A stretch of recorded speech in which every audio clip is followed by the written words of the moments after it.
city, so he'll be showing up at probably about 20 minutes to half an hour late. This is a work session of City Council, so for anyone who might not know the routine, at our work sessions, they're more informal, general discussion. We do not make formal binding decisions. Maybe give direction to staff and have discussion to kind of dig into items. If you don't have a copy of our agenda, there's one back on the cart there this evening. We have really 4 items on our agenda. There'll be an opportunity for public comment after an initial presentation on each one. So we encourage you to, if you're here to speak to one of those 4, to hold your comments until we get that.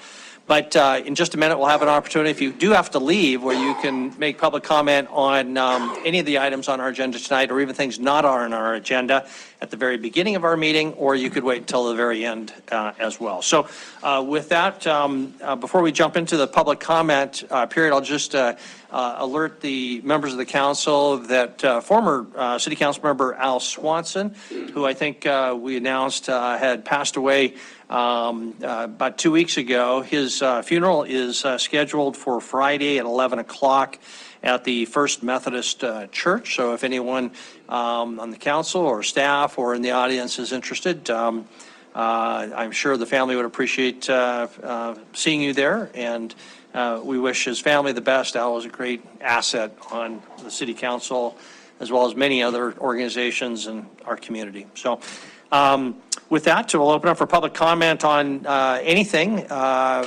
including items on our agenda if you do need to leave. So feel free to come forward now. Is there any public comment at this time? No one is coming forward, so we will leave it there. Before I turn it over to our presenter for our first item, Casey Williams, our Disaster Emergency Services Director. Chris, do you have anything for us in the way of general preliminaries? I don't. Okay, then we'll invite our DES coordinator or director, Casey Williams, forward to talk about the National Incident Management System, or as government people are inclined, they like their acronyms, so like NIMS. Yes, Casey. Thank you, Mr. Mayor, distinguished council. I sent a memo in your packet today. We have been talking over the last several months about the Incident Command System and the National Incident Management System, and the fact that by federal presidential mandate and by federal law, all persons who may be responding to an incident should be NIMS compliant. And as the City Council and the Mayor, y'all play a very important role in any of our incidents that we have. You're part of a multi-agency coordination group. You are also the policy body, which gives the authorization and delegates the authority for the incident commanders to take care of situations. And as such, you need to have some familiarity with that system, the vocabulary, and where you fit into our system here in Yellowstone County. So I have asked, we've got the class ready. I've taken the training to give the class. I've asked the council to pick one of 3 dates, September the 27th, October the 4th, or October the 18th, from 5:30 p.m. until 21:30 or 9:30 in the evening. I have to at least allow the appropriate time for the class according to FEMA. Whether we take all of that time or not, I have to at least allot that amount of time for it. So I come to you today just to ask the council if you could settle on a date. We will be having that class. We'll have it over at the Stillwater Building in the County Commissioner's boardroom, where I have the audiovisual capabilities and things like that. And I'd be happy to answer any questions about this if you have any. Okay, do we have questions? We do have to settle on a date, but in the way of preliminary questions for Casey on the training process. Okay, nobody's jumping at the opportunity, so now the date. Chris sent around an email earlier today saying he and Kevin will be out of town for the International City Managers Association, ICMA, conference for that middle date of October 4th. Chris would like to attend. It's not absolutely essential, but he'd like to attend. Are there other proposals or problems? Councilmember Shaw. Yes, I would also nix the October 4th date because the North Park Task Force is meeting that night. Okay. The times were from 5:30 till 9:30. And the dates were September the 27th, October the 4th, or October the 18th. Yeah, we all have to be there at the same time. Councilmember Neese? Mayor, I'll be out of town on the 18th. Councilmember Neese will be gone on the 18th. Other conflicts or issues, Councilmember Ripsis and Boyette? Just to make it a clean sweep, I'll be out of town on September 27th. Hey, congratulations. Good luck with this, Mayor. And realistically, we're gonna have some casualties along the way. Can we zoom it? Good question. Casey, is it possible to appear by Zoom at this? I don't see why not, as long as you have the ability to be interactive. Because you would have the technology at We the have the boardroom. technology Yeah. to broadcast it over Zoom. Could you confirm on that? Because I can see that being a real issue, of course. Councilmember Boyette? I'll also be out of town the 27th, and the 4th doesn't work, so the 18th is the best for me, October 18th. We'll be able to work Zoom. Okay, so just to repeat that, Councilmember Boyette would be gone on the September 27th and on the 18th? No, the 4th. And the 4th. Doesn't work, the 4th doesn't work, but 18th is the best for me. Mayor, the same is true for me. I can only be on the 18th. And also, we've got Councilmember Owen gone on the first two, and Councilmember Tidswell's preference was on that last one. Okay, any other people want to weigh in? I'm assuming if you don't say something, you're available if you don't say something. Councilmember Purington. The 4th and the 18th are good, but my question is, does everyone have to be there? While it Are would be you very trying to- nice for any- everyone to be there, and if I can, because this is now a federal requirement that is tied to federal funding, I'm hoping that this becomes at a minimum an annual opportunity, especially as we have new council members. I think the mayor and the vice mayor. Deputy mayor, are very important participants, so it'd be very nice if the two of you could be there. And then as many of the council members as I can get, I will also be inviting the Board of County Commissioners, Laurel, mayor, and their city council as well to any of these 3 dates. But I'm kind of trying to do this one at a time, so if there was a date that Mayor and Mr. Boyette, you could, Yeah, both Councilmember Boyette and I myself are available on October 18th. What I'm seeing there is a casualty in Councilmember Neese. But a lot more people are gone on the 7th or the 27th and the 4th. You'll check on availability of Zoom. I don't know whether Councilmember Neese, that would even be an option for you or not, if it is. And again, attendance is not, quote, required. It's just, well, it is required at some level, but it helps us to qualify for grants. If you can say that, but realistically, having 11 people so qualified is probably never going to happen. I think that would be outstanding. If we came close to that even, Yes. it would be outstanding. So, Councilmember Neese, we'll give you a pass, I think. You'll be, because we know you'd be there in spirit, even if you can't Zoom in. Or we'll take notes and pass it on to you. And hopefully there will be some other opportunities for this class to be given. It is tailored to the elected and appointed officials and the people that are working in that policy group. And because it is a requirement, I hope to develop more of these. If October the 18th is wonderful to me, if it sounds good to you. Sounds like that's a plan. All right. Okay. And I will follow up with an email to the administration and the council and the mayor, reminding everybody. Very good. Thank you, Thank you. Casey. Much appreciated. Is there any public comment on this first item? If so, please come forward. No public comment on item number 1, so we'll conclude that and move on to our second item, which is our community provider programs. Chris, I think you were going to sort of kick that off. Is that right? That's correct. So we've got, as you recall, back in June, we did receive a request from the Continuum of Care, particularly Amanda Stonerock, who is working with them, that the council received a proposal from them back in June.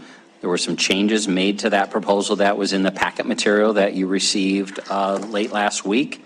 And Amanda is going to kick off the presentation and hand it over to a few of the Continuum of Care partners who have requests before you. So I'll give it to Amanda. Also, I'll mention earlier today, based on some questions for clarification I received from council, I had sent out an email, and I've got it on a couple of PowerPoint slides if you want it later, as to specifically what funds have been received, the revenue side and the expenditures for both fiscal year 2023, which was last year, and the current fiscal year that we're in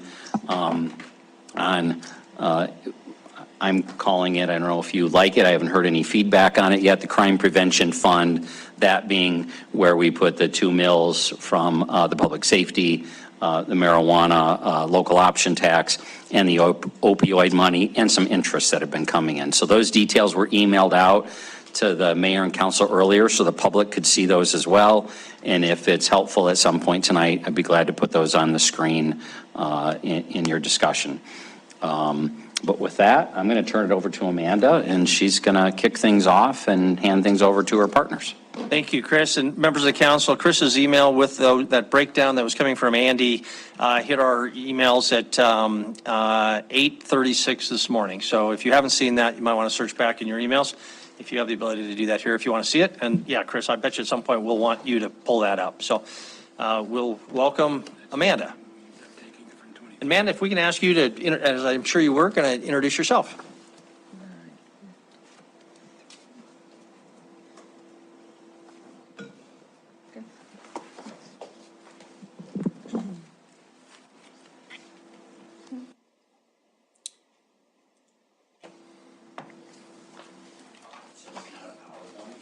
It is not, but this is also not, we tried to, excuse me. Mayor, council members, my name is Amanda Stonerock with Stonerock Business Solutions. I'm a local consultant here in town. Been working in the social services industry for a little over 15 years. Denise, we deleted the wrong one. One was a proposal, one was the PowerPoint. We're having some technical difficulties, but you should all have copies of the PowerPoint presentation. I'm hoping it was in the attachments that you received late last week. So in interest of time, I know you guys all have a very long agenda. I want to provide a little bit of feedback about how we got to this point, provide a little bit of information on what the COC is doing and how we're working collaboratively with SAC. The COC, though a robust organization, doesn't have the same infrastructure that SAC is. There is no executive director in charge of the organization, but they are run by a very involved board of directors. And so they reached out to me back in late May asking to help kind of bridge the gap between the SAC and the COC and work together, as many of the partners are involved in both coalitions. And at the time that I came to you in June, budget negotiations weren't quite finalized, and we were hoping to be able to have those discussions. And just due to the time frame of everything, we're here today to talk to you a little bit about what's happening in the community with social services, and also make a recommendation for you guys to consider potential budget amendments. So the first thing I'm going to go through is just about the COC in general. So their main priority is housing stabilization. And I often get the question of how does housing stabilization have anything to do with crime prevention? And I'm going to point to this page here. Hopefully you guys have your PowerPoints. It's the risk needs responsivity page.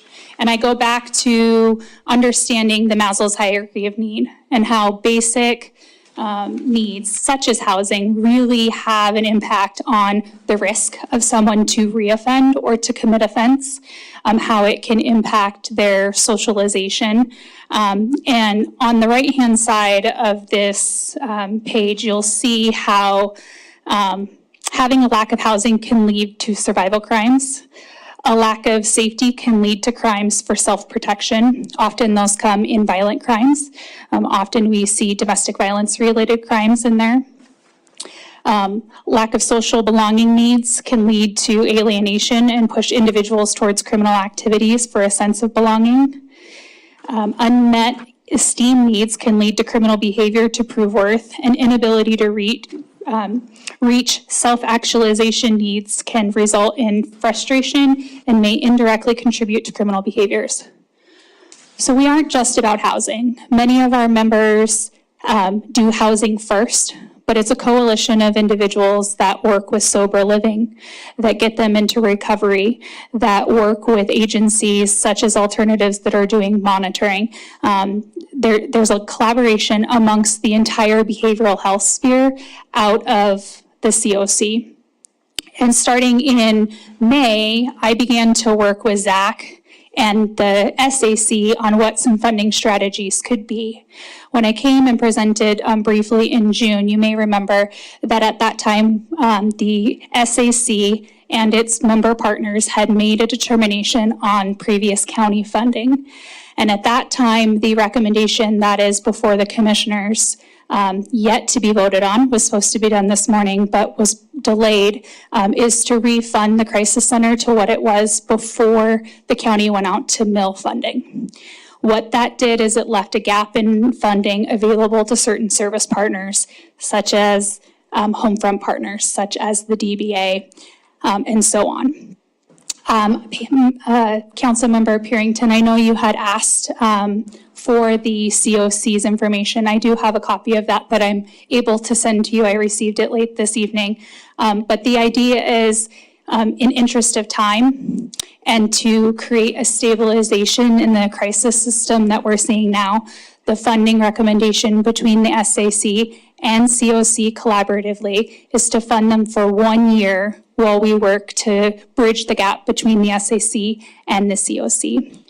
And tomorrow, Zach and I have a meeting with DPHHS at the state to discuss specific coalition needs amongst the COC and the SAC. So we're working collaboratively to try to build a system that creates recommendations, and so that you're not having to have people come here every few months saying, I have a gap in this need, that need, kind of what you're seeing today. But for the immediate time frame, based on when some of the discussions occurred with the two coalitions, we're just trying to patch until we can get through the rest of the fiscal year and create an ongoing sustainable funding system.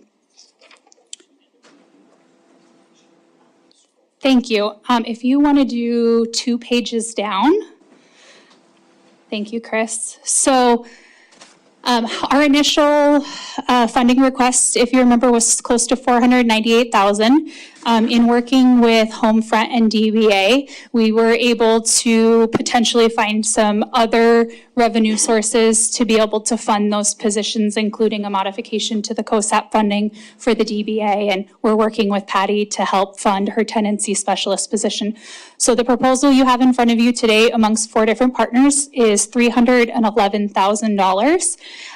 It is directly towards diversion. So in our Housing First programs, we are doing diversion of getting them in housing, providing transportation, getting their basic needs met. We're also doing prevention through the work with Head Start, and Janice will talk a little bit about that, and then the treatment. And we'll have someone talk about how that is all coming to play. So I'm not going to read these slides at you. You guys are more than capable of kind of seeing that. Chris, if you can go 1 more page.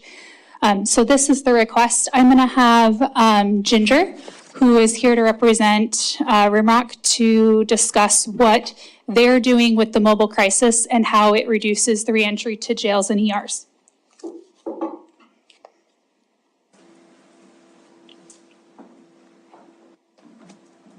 Good evening. My name is Ginger Goes Ahead. I'm a mobile crisis clinician that was hired a year and a half ago with Rimrock Foundation.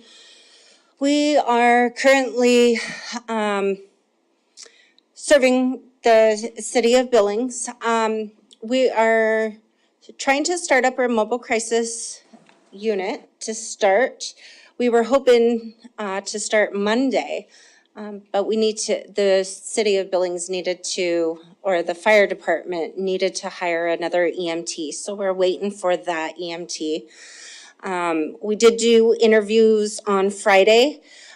We are a crew team that is comprised of a mobile crisis clinician, which is an LCPC or an LCSW, providing immediate assessments on scene with clients or residents of Billings who are in suicidal ideation, those sorts of things, to be able to also assist them with referral process so that they have access to mental health counselors or substance abuse treatment, hopefully trying to keep them away from the jails, possibly sending them to the crisis center, or if they determining whether they really do need to go to the hospital, or if our main goal is to try to keep them in the home. We'll be integrating we have a care coordinator who will be working with them up to 72 hours and will be able to assist them in getting long-term care coordination if that is what they need. Not only within Rimrock Foundation, but with any government or any treatment agency in the city of Billings or surrounding areas, so that they can get the timely services. Right now we are staffed with 2 EMTs. Well, we will have our second EMT hired here shortly. We have 2 clinicians, we have a care coordinator, and the city of Billings has the 2 EMTs. I believe we are staffed, the other clinician and I will be running 7 days a week, 12 hours a day, 3 days on, 3 days off, with about 3 weekends where we will be in overtime. But the Rimrock Foundation is, I believe, expecting, in order to be sustainable, have about 60% of our Medicaid funding our program in order for us to be sustainable.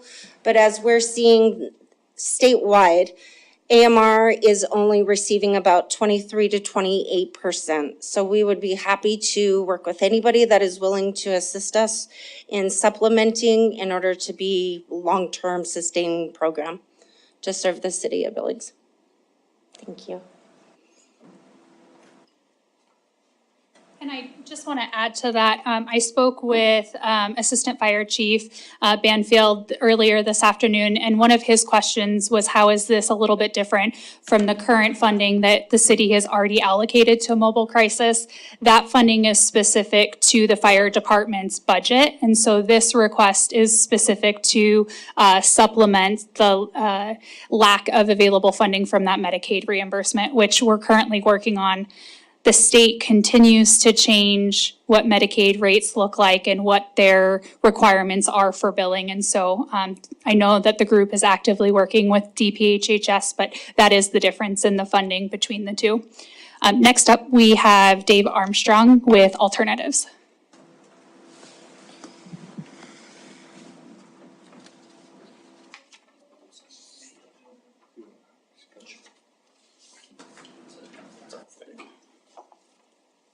Thanks, Amanda. Mayor, members of the council, we were one of the groups that had received funding from SAC. We're a member of COC and SAC, and probably about $100,000. What I really am looking forward to is the opportunity to tell you a little bit more about the Beta Alternatives Program. Of course, I gave away my graphs.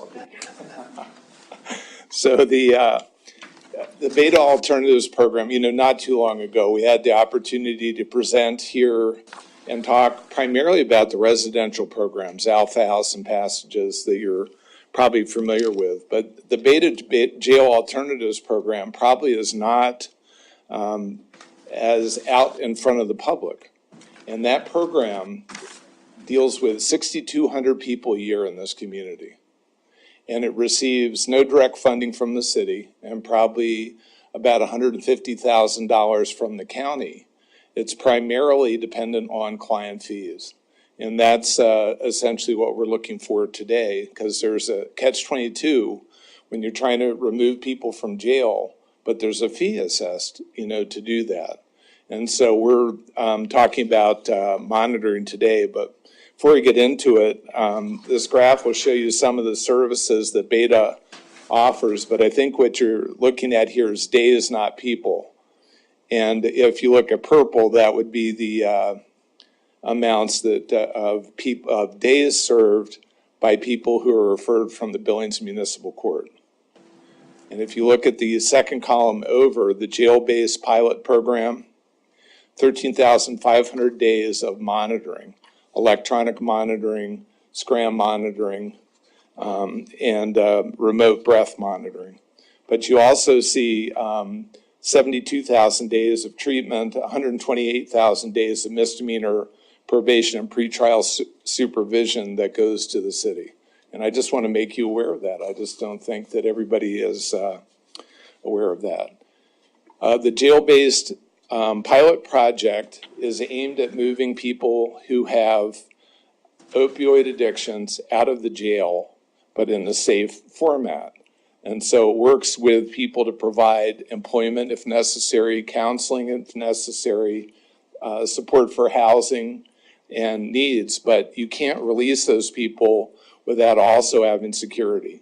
And what's happened is that the grant that supported the monitoring portion of the JBPP is no longer available. And I kind of brought this for show and tell. I don't know if you're familiar with these devices. Did you want to use mine? I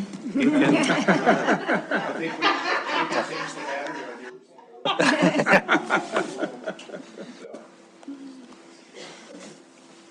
My daughter one time went to a civics class at one of the high schools. She was a student in that class and was presenting, and she had electronic monitoring equipment and was expecting to, get quite a reaction from the students. And she said, my dad works at Alternatives. We have monitoring equipment.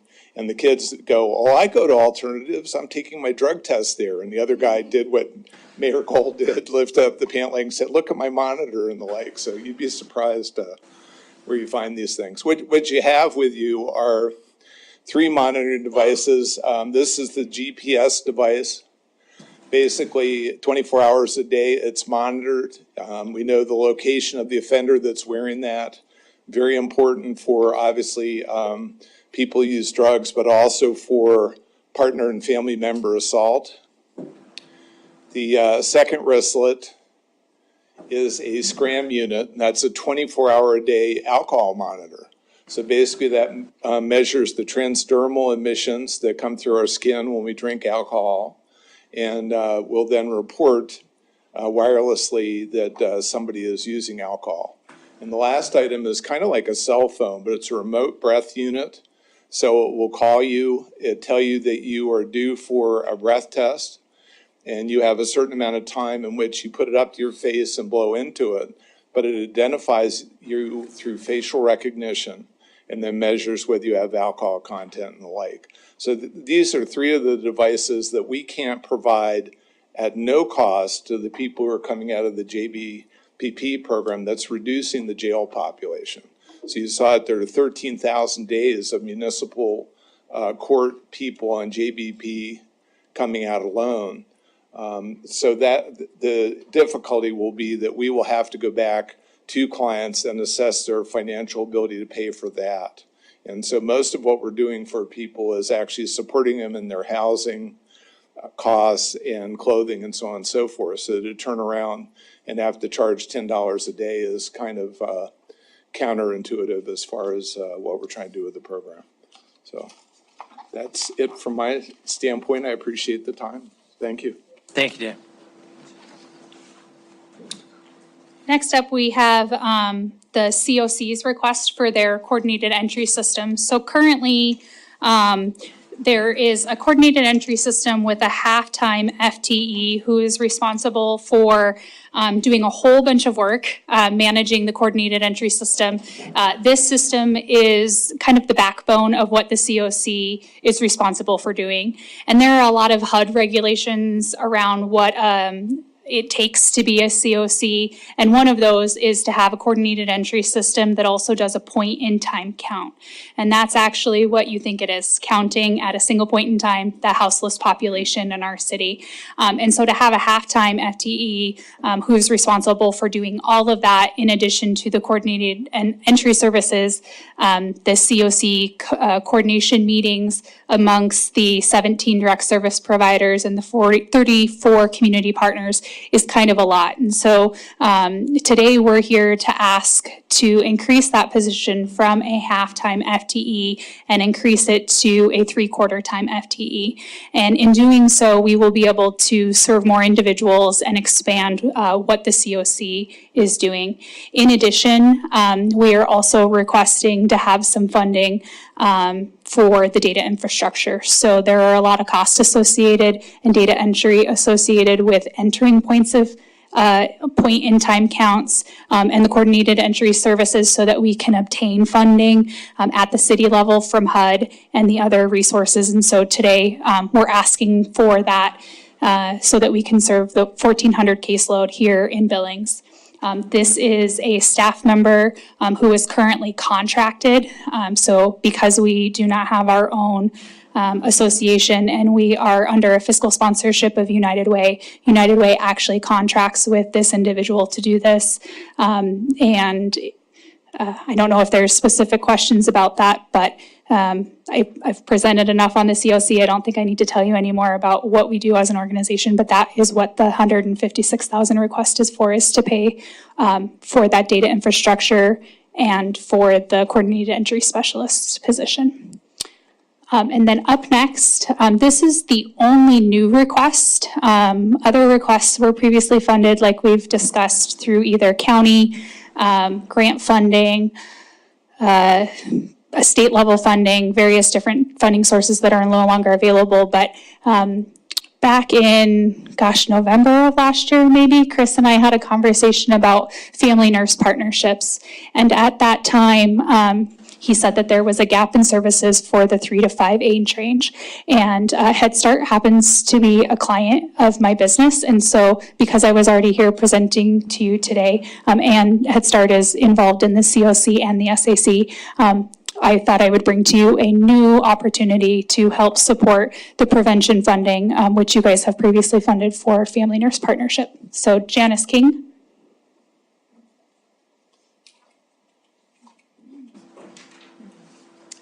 Mayor, Council, thank you for having me tonight. My name is Janice King and I'm the Director of Head Start. We just completed our 3rd full day of school and I am exhausted. I might be covered in sloppy joes and pineapple tidbits, but I am here to talk about Head Start. This year we're operating 8 full day classrooms, 8 half day classrooms at 3 locations throughout Billings. I think one of the things I'm most passionate about in Head Start is its dual generation approach. And so we're not only working with those adults raising kids who might be re-entering society or on monitoring or things you've heard about, but we also have the unique ability to prevent what the future generation might face. And it's no secret, our kiddos really have experienced a lot coming through the pandemic and out of the pandemic, and our children are facing some unique challenges. And one of the ways that we are striving to meet those unique challenges that families are experiencing is by expanding and growing our behavioral health support for children and their families. And so we've employed a therapist on staff, but we also have what we call behavioral health support specialists. And so these are individuals who are highly trained. Both of our support specialists have master's degrees, and they are working with children in their natural classroom environments on things like self-regulation, participating socially, growing their social emotional skills, their communication skills, and then coupled with some parent education for their parents. So we are on our second year of implementing what's called conscious discipline. So our behavioral health staff are taking the lead on implementation in our classrooms, parenting curriculum, one-on-one, as well as in workshop style. So our request is to continue to grow that area of our organization and employ one more behavioral health specialist. And our request is for $55,000. That covers the wage for about 10 months and fringe. So, thank you. Thank you. And that's it, unless the council has any questions for anyone regarding this. We understand there's no decisions to be made, but again, we would like some clarity on where to move forward as far as what the city would like to do for these funding requests as well as future funding requests. So Thank you, Mayor. Amanda. I'm sure we'll have lots of questions. Council, what I'd suggest is we have any questions now directed at our presenters. We'll need to look to Chris and find out more about kind of where we're at and the allocation already for this year, but let's hold those questions for staff until we've heard from our presenters. Probably everybody has some questions, and just make sure everybody has an opportunity. Why don't we kind of do this down the line? And often we start at poor word 1, so let's start at poor word 5 this time, and just kind of work this way. If you don't have a question and don't feel like you've waived your opportunity, we'll come back. Just ask you keep it to a couple questions so that others have an opportunity. So I guess, I don't know if I want to start maybe with Chris, but the crisis response units, what's changed since our original MOU with Rimrock? Why are we coming forward with another request now? Councilmember Rupsis, Mayor and Council, I don't know the details of what has changed. So it was, those questions need to be answered. I too had some conversations with Jason Banfield, who's leading the program, and I had a conversation with Cora Lee this afternoon with Rimrock to understand this. And I don't fully have my head around what has changed from the program that was put together, other than to understand we didn't roll on Monday because our second EMT is going through orientation. Once that individual finishes orientation, that the first crisis response unit was going to start. Go ahead. I don't know if, Ginger, do you have any perspective on why Rimrock is coming back now? It's my understanding that the funding that you provided was to the fire department. And the funding that we're presenting today, I believe, is to sustain Rimrock's portion of not only the other clinician and I's salary, but also our care coordinator. In the future, we're hoping to hire at least one more per diem person to cover that 4th day of the week. And our main funding is coming from Medicaid.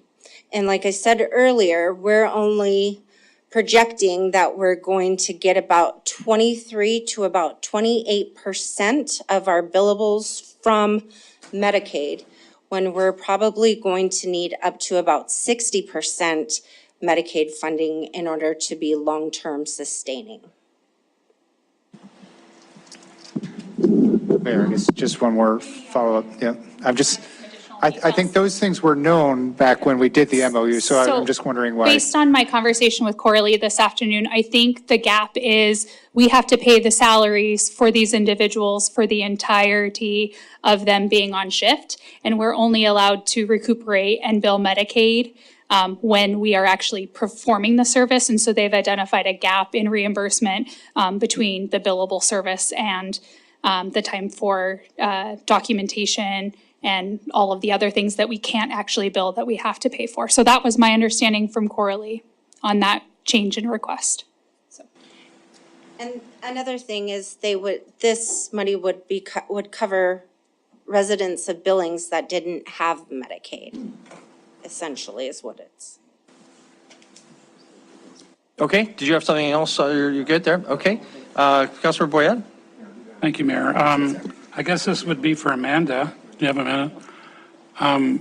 You're not doing this for free. What's your take on this? What do you get out of this? Actually, I was contracted very briefly by the COC to do some fund development and strategic planning. Currently, right now, I am not being paid to be here to present to you guys today. Okay, but well, if we pay, can we pay Rimrock Foundation themselves directly, or do we have to pay you and then you pay them? Oh, no, none of this is through my organization. I'm just here as a spokesperson for these individuals. Everything that's done in the request would go directly to the organizations and they would be managing. The only involvement that I would have in it is making sure that the data would be collected and presented to the city council. It's my firm belief that you can't just give funding and say, go do, that the organizations are actually going to have to present what they did with the funding that was received. So in the actual printed proposal of the recommendation report, there were some reporting recommendations that I made each of the organizations would have to provide to the council if they were funded. Okay, just one more. Go ahead. And then one of our safety mill levy was for substance abuse and mental health. I don't see mental health center here. And I thought they were part of the 17 groups that were part of it. The mental health center, as far as I'm aware, and I can't speak for Rod himself, is stepped out of the coalitions and is moving forward in his own direction for his organization. So I know he has participated in some of the coalition meetings, but he is not part of those partner members. Okay, thank you. Yes, sir. Thank you. Okay. Councilor Puritan? Thank you. I had a couple of questions for different people, so I'm just going to start with Head Start. So Janice, I believe it was. So whenever you said that you have the parenting classes, are those adjudicated, or why do people go to the parenting classes? I hope I can answer this. So you mean, can you explain to me what you mean by adjudicated? The courts have ordered parenting classes either because of abuse. I know a lot of times, some of those that have been in Rimrock Foundation have been, they have to have so many hours of parenting because of anger management or whatever it is. Yeah, So I just wanted to make sure I was certain Okay. what you were asking. As far as if there's a pre-approval to have them adjudicated, I would say no. But would we work with the justice system to get the approval? Yes. And so we actually offer parenting support in two different ways, through workshops and classes in a group style, but we also have one-on-one parenting that we typically conduct that support through home visits with the parents. Thank you. So this is probably a question for Chris. With regard to the information that Dave provided us, and on, because it has to do with the monitoring. So would those funds that are required to do some of the things that Dave is presenting, and I get that, the district courts are doing some of that now. But couldn't those, I guess I will say, come from court fines, municipal court fines? I do not know the answer to that question, would that fits the statutory allowance for that? I would like to know that, because there's a lot of times that we don't know how those fines are being used. And so I think that would be maybe just a good question overall. The other thing, Amanda, I don't know that if you can answer this, or possibly, I know Carrie's in the audience. I have a real concern with continuum of care and what they actually do. From my perspective, I'm just going to say this, and then you guys can figure out how to answer it. For me, the continuum of care there's the Billings continuum of care, then there's the state Correct. continuum of care. Our local continuum of care is always trying to do whatever needs to be done so that they can get funding through the state continuum of care. Is that correct? So I do know, and Carrie can certainly step in, the continuum of care submitted for the state's NOFO so that they could do some operations, and the state continuum of care denied requests. So no funding will be received to the Billings community, despite the fact that we have the largest point-and-count system. We are the state trainers for this HIMIS system, and for whatever reason, the state did not fund the COC's request this year. The board of directors with the COC is working with some technical assistance and some other groups to determine whether or not we can be a standalone COC and potentially represent Billings and the eastern side of the state, but those conversations are very early. So where I'm going with this is housing those unhoused. And we know that there are different reasons for people to be unhoused. Some have fallen on unfortunate circumstances. Some are just transients, they're grifters. They get what they can and they move on. There is the mental health issues / addiction issues. So the goal is, I think, for a lot of people that I talk with, some on council, that we're saying we need to see results. Because from the 16 people a night, I think, that they took in at First Church this last year, I don't know, I think there was something about they housed so many people, 150 or whatever the number was. Are they still housed? How long did you house them? What does that mean? Carrie probably has more data and detail on those, so I'm going to pass it over to her. Thank you. Sure. So one of the things that we did learn from our sheltering this last winter is that we really needed some of those supportive services to ensure that people weren't just being sheltered, that we were helping to move them along.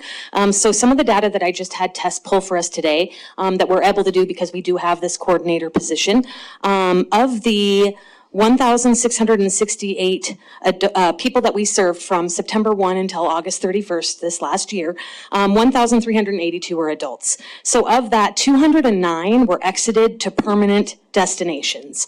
And I can tell you all those different destinations, some with subsidy, some without subsidy.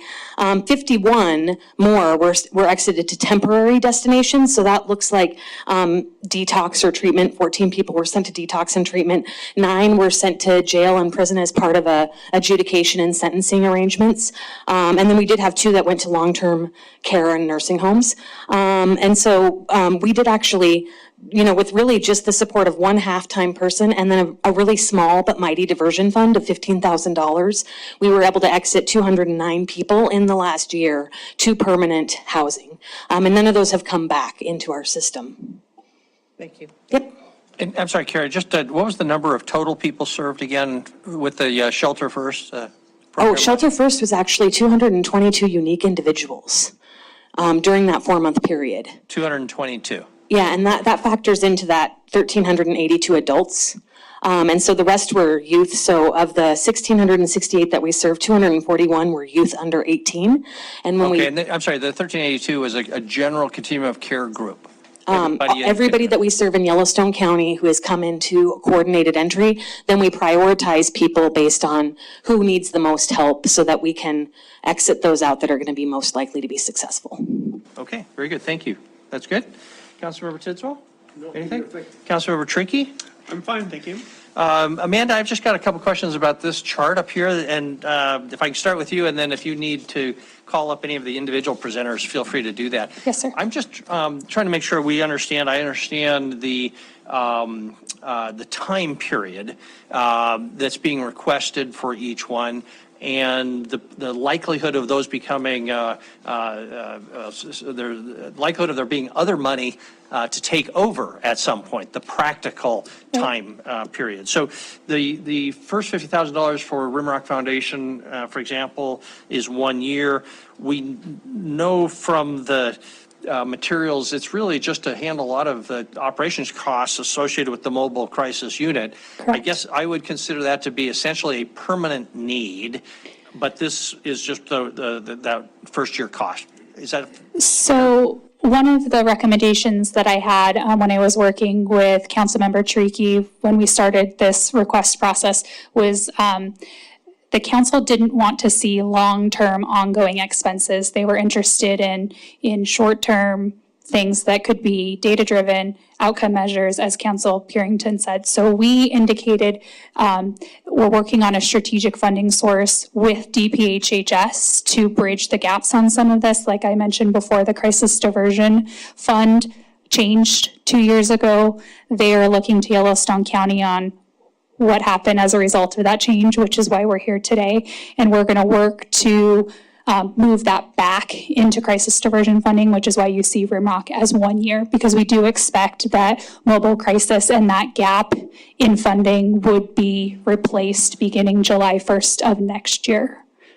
okay, thank you for that clarification.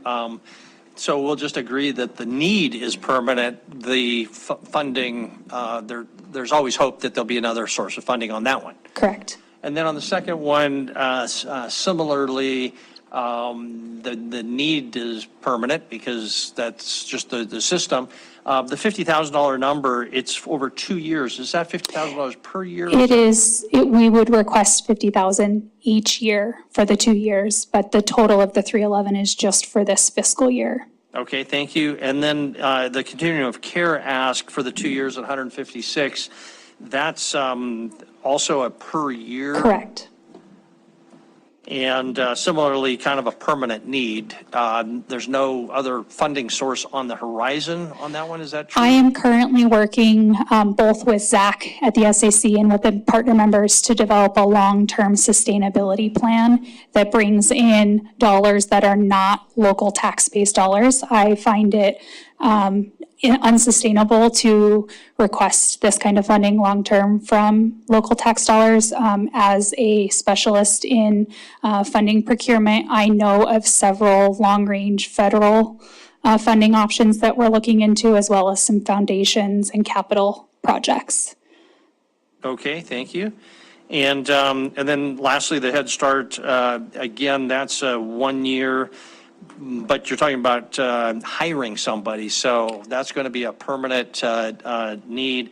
I believe the material said there was a hope for budget adjustments and federal money maybe, Yep. but that sounds like a bit of a gamble, but we hope. So it's my understanding Janice can submit a budget request to modify the federal funding that comes in for Head Start, and I can't necessarily speak intelligently outside of that, but we do believe that if we can get through this initial hiring, the budget for this fiscal year is set. So it would, again, just be a 1 year request, and they would work with federal Head Start to get those funding for future years. But we do expect all of these to be permanent programs, just not sustained through the city. Okay, thank you for those clarifications. Councilmember Joy? Thank you, Mayor and Council. So could you just explain to me just a little bit better how it is that the decision of the county to change their funding source, explain that a little bit better. Thank you. So the county requested that SAC pull together many of its larger partners who were funded in the previous mill to have discussions on what recommendation they should use for their mill levy funding. We spent 16 hours over 2 days, and the ultimate decision from that group was that we immediately needed to fund the crisis center, because without funding them, a lot of our systems completely fail. And so the intention was, let's get them stabilized for the year and work to try to get these smaller amounts, because it's a $1.2 million request to the county for the crisis center, whereas we're asking for smaller amounts, 50,000, 156,000. We felt that that was a little bit easier to raise elsewhere over this next year. Go ahead. And I have a question for Mr. Strong, I think, from Alternatives. Alternatives, did I mispronounce your name, or did? Dave Armstrong. Armstrong. I didn't get the arm. I missed the arm part of it. Armstrong, Mr. Armstrong. I just wanted to ask you one question. When you said there are assessed fees to the client. What happens if the client can't pay? If we were to fund this monitoring, assistance with monitoring, and there are assessed fees to the client, we didn't fund it, then what happens if the client doesn't have any money? Or how does that work? Thank you. So the beta program in its entirety, not the part we're talking about tonight, is over $1 million a year. And there's about $150,000 from the county. So the bulk of the money is coming through client fees. And so we work very hard to keep client fees down. And the purpose of this request is because the opioid grant, people would not be able to get out of jail if they were not satisfactorily monitored. You know, so they can't get the treatment, the housing, and the like, but people are reticent to leave them from their prison or jail obligation unless they're properly supervised. Just a follow-up. Go ahead. Thank you. Just a follow-up question. So if the client can't pay the fee, we're not funding the gap, they sit in jail. And so that's filling our detention center? I mean, I'm trying to think a little bit larger here. Thank you.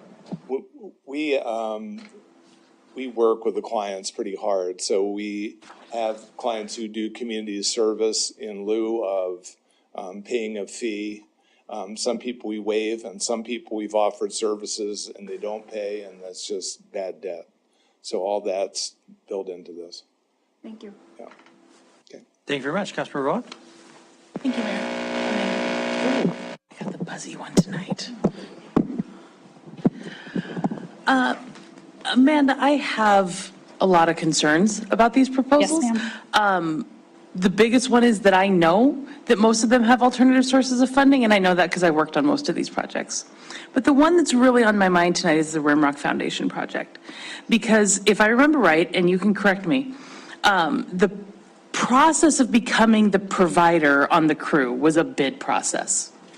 So I'm going to ask you a question, and I would rather you go back to your client and then respond to me in writing, because I think we'll get a better response that way, and all of council will want to see that. How did Rimrock bid for a project that it couldn't fund and support? Because what I'm hearing you say, and again, correct me in writing if I'm wrong, is that you want us to fund both sides. We fund the city side, we hope some Medicaid funding comes through, and then the city covers the gap. But if that was the plan, why was that appropriate to bid to be the provider? I had hoped to see a more collaborative process among the mental health providers in the community, that we would share that project. But the preference, in fact, the strong preference, I think, driven by Rimrock, and you can correct that if it's wrong, is that there be a single provider and that that person ride on the crew, and that there would be skin in the game from our partner. But this is not a partnership if we're funding both sides of the ledger. So I'd just like for you to kind of go back and visit with your client and help us understand the history of how we went through a competitive process that we are now expected to fund both sides of. And I appreciate your comments and questions, Councilmember Owen. I would like to clarify, Rimrock is not one of my clients. I'm just here to spearhead the conversation for individuals. I'll take that question back to them. I do know that they were part of an RFP process. I did help them at that time with the RFP process. I do know that there was a change in Medicaid reimbursement between the time of the initial bidding and what's happened now. So I will ask Coralie to provide some additional details and can have her email that to you, but I suspect that that's part of it. I suspect that too, but that doesn't strike me as a partnership. Sure. Right, and so I'd like to understand what the partnership is if we're being expected to fund the full thing that Medicaid doesn't cover. Thank you. I'll take that to her and ask her to send it. Yeah, and just to follow up on that, I mean, my recollection from the materials is we're not being asked to fund the whole thing, that we're asked to fund a relatively small percentage. I also have the concerns about the process here, but I think in the materials, wasn't there some statement that their total costs are, very substantial, that are unrelated to what they're asking from us? Do we know that in dollar amount? I That don't should be have part that of any- dollar amount, but I will ask Coralie Yeah, and I to think get it's that a to great you. suggestion to get something in writing on that. The mayor makes a good point, because it would also be helpful to understand which portions of the crew were covered by the COSUP grant. Okay. Because I know that there was a significant portion of that, at least some of the early startup in developing kind of the peer support and the diversion and all of that. All of these things work hand in hand. None of these are rifle shots. So really understanding specifically outside of tax dollars, what's Rimrock's skin in the game as our partner in the crew? And Ginger, I don't know if you want to respond to that or if you just would like me to have Coralie. I think Coralie would be best. She's the one who has all of that information. Okay, very good. Thank you. Councilmember Neese?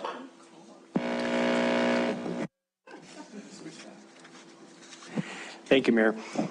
Chris, I guess I have a question for you on, and by the way, I share the concerns that has been expressed here tonight already, but Chris, on the monitoring, I think Councilwoman Joey makes a good point. If we can monitor and get inmates out of the jail and still monitor and keep the community safe, that's a good thing. But I'm wondering how many other businesses in the city of Billings does monitoring? And if there are others, why are we not sharing that to help make sure that we're working to get more inmates out of jail if we're going to look at funding and monitoring?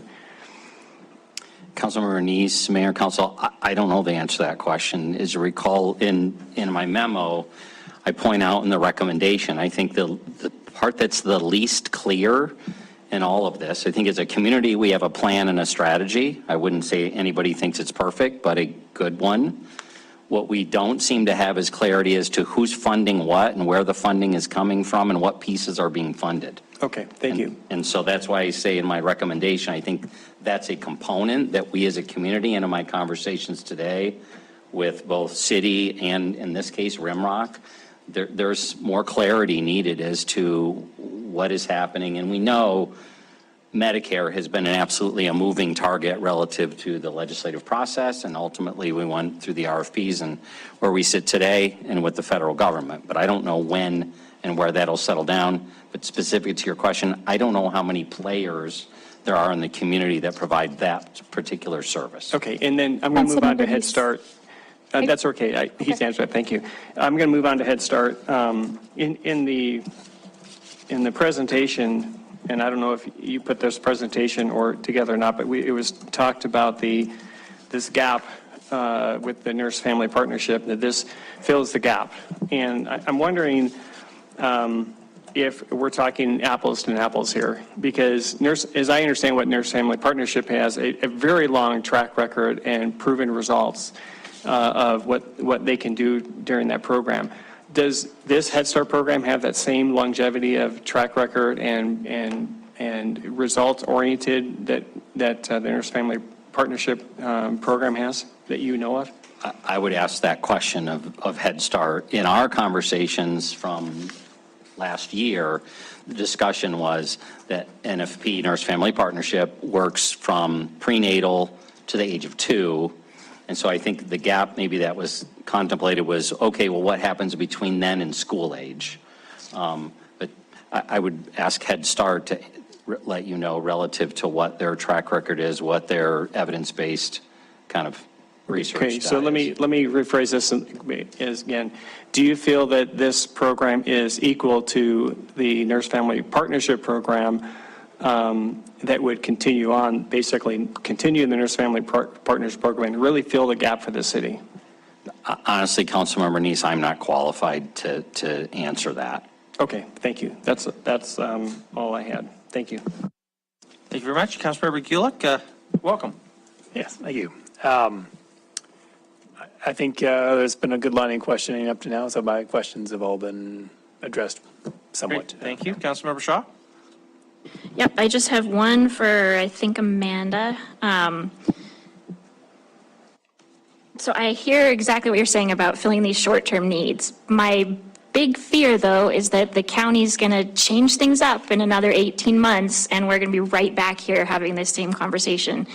In the sort of contract and negotiations with the county for their mills, is there any longevity planned into that they're agreeing to stick with one formula for 3 years, 5 years versus I just feel like we constantly are having the same conversation. If I had a crystal ball, council member, I would be a billionaire. I think some of that is the same conversation we're having here. And I had this exact conversation before I walked in here this evening with Zach. There needs to be a community level discussion of what our outcomes are. And we have these strategic plans, both the SAC and the COC have these strategic plans, but the benchmark for how we get there and outcome keeps changing. And this goes back to the conversation we're going to have tomorrow with the state and the crisis diversion funding. And that is, why is Yellowstone County Billings not being able to do what we're seeing in Missoula with what's happening there? And there are some big concerns and questions, both as a community member and someone working with these partners, about longevity and funding, but also outcomes and metrics. And we're working with DPHHS to have them stop moving the metrics, because what happens is everybody follows the funding. And so an RFP will be issued and someone says, oh, I can do that, so I can help pay for this staff member. And then 2 years later, they change it. And so we just take that staff member and move it into this new evidence-based programming. And so what Zach and I are trying to do with the state is get them to stay the course for the next 3 to 5 years. And I do think that we will see that with some of this $300 million that's coming from the Behavioral Health Department. We're working very closely with Mike Yakowicz on this project. We're hosting, I believe I sent an invite out to all of the council members. We're hosting monthly meetings next door at the Rock to have these conversations. But I can't answer that. I can just tell you that it is the partners who are here today giving you their best effort of what they believe the funding request will be, and also thinking outside of the box. Again, as a consultant, having worked in the social services sphere and also moving into the grant procurement stuff, I'm able to connect the dots. And I've already worked with several members on both coalitions to help them find funding.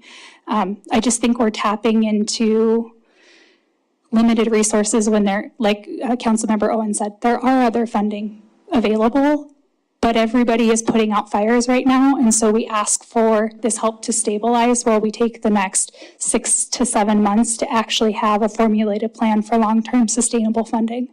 And I do think we'll get there. We have to get over some of the politics of who's going to the county, who's going to the city, how are we going to fight? I want your money, you, and that's happening a little bit, but I think it's getting better. So just one follow-up, is the county on board with that as well? Are the commissioners at the table having this conversation? So as of this morning, I was told that they will be accepting SAC's recommendation and then allowing others to make a recommendation. But as you all have agenda items of how you want to serve your constituents, they do as well. And I know that there's a couple of commissioners who would like to support outside of the coalition. That's a conversation that has to happen. Do you guys want coalition work, and do you want it to continue and meet those benchmark goals, or are you going to continue to fund individual organizations? I can't say what the county is going to do. Thanks, that's helpful.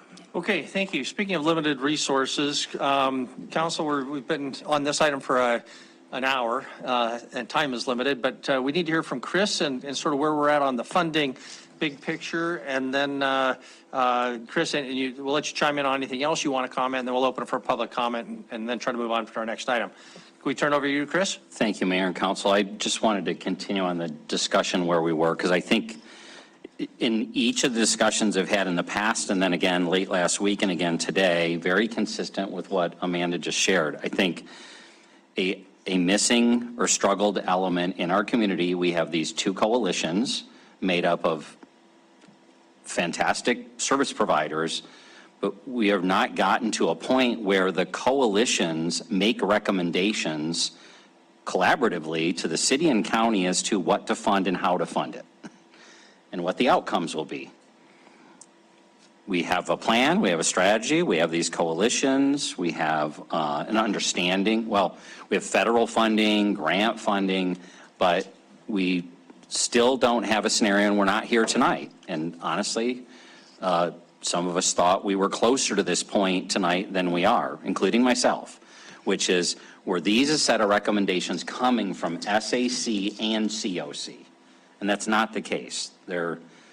Both are partially at the table, but we don't have those coalitions making clean recommendations of here's all the components of our strategy that's not funded by some other source, and we recommend to you, city council, county commissioner, if you will fund these components, this will get us the closest to implementing the plan our community has come up with.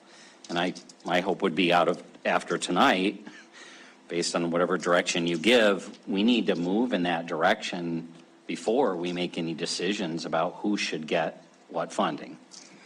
Okay, Then, Mayor, if you want me to, I can go over our funding. You need to do that because we're creating some impressions here that we actually have these dollars. And that's a pretty fundamental disconnect.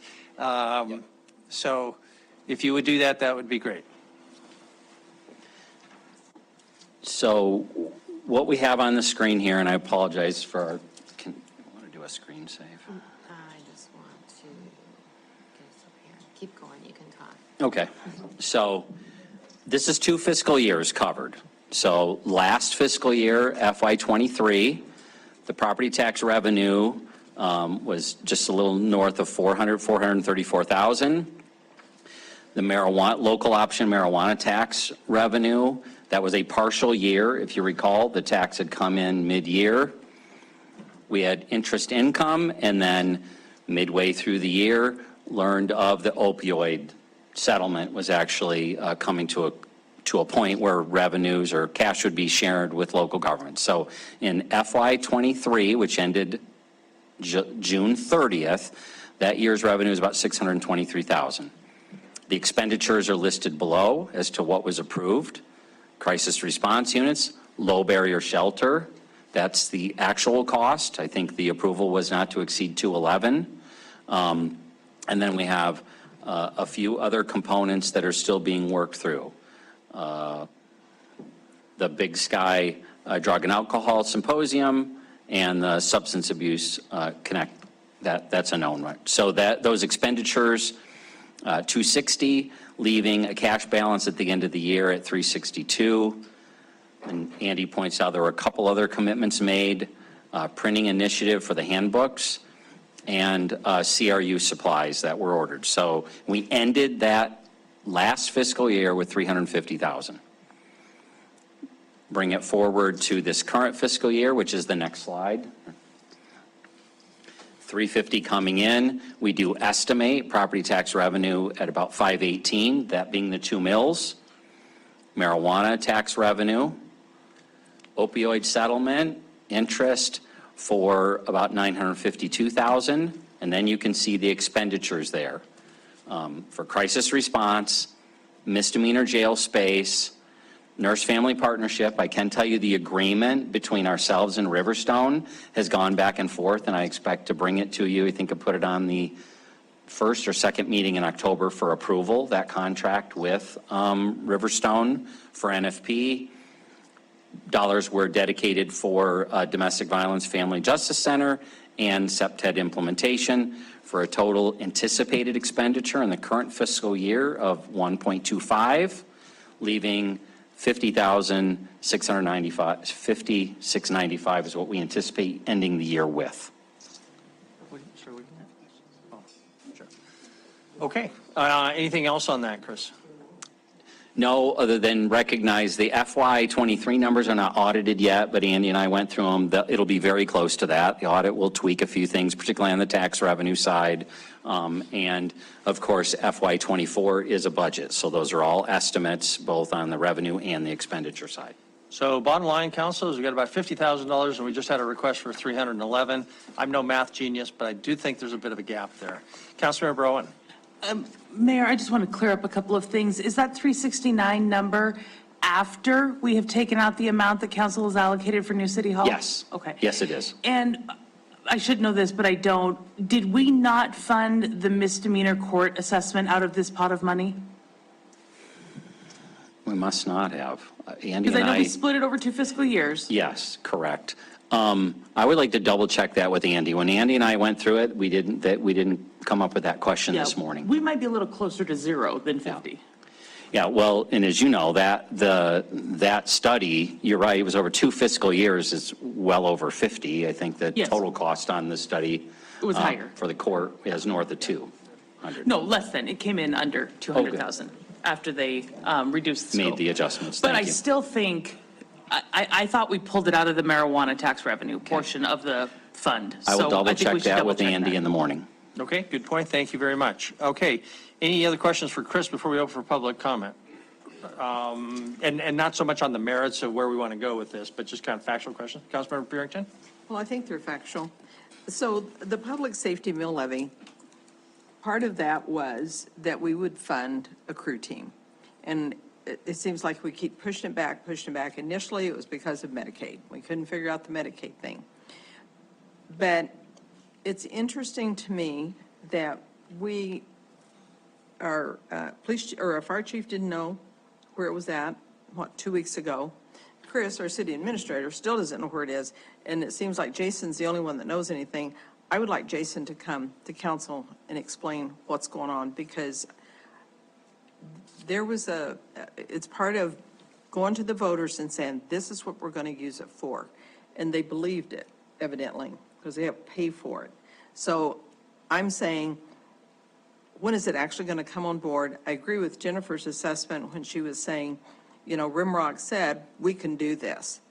And now they're saying, oh, no, now we can't do it. And so how do we pull back out? Is there anyone else other than Rimrock? Do we continue funding this beyond what our public safety mill levy request was?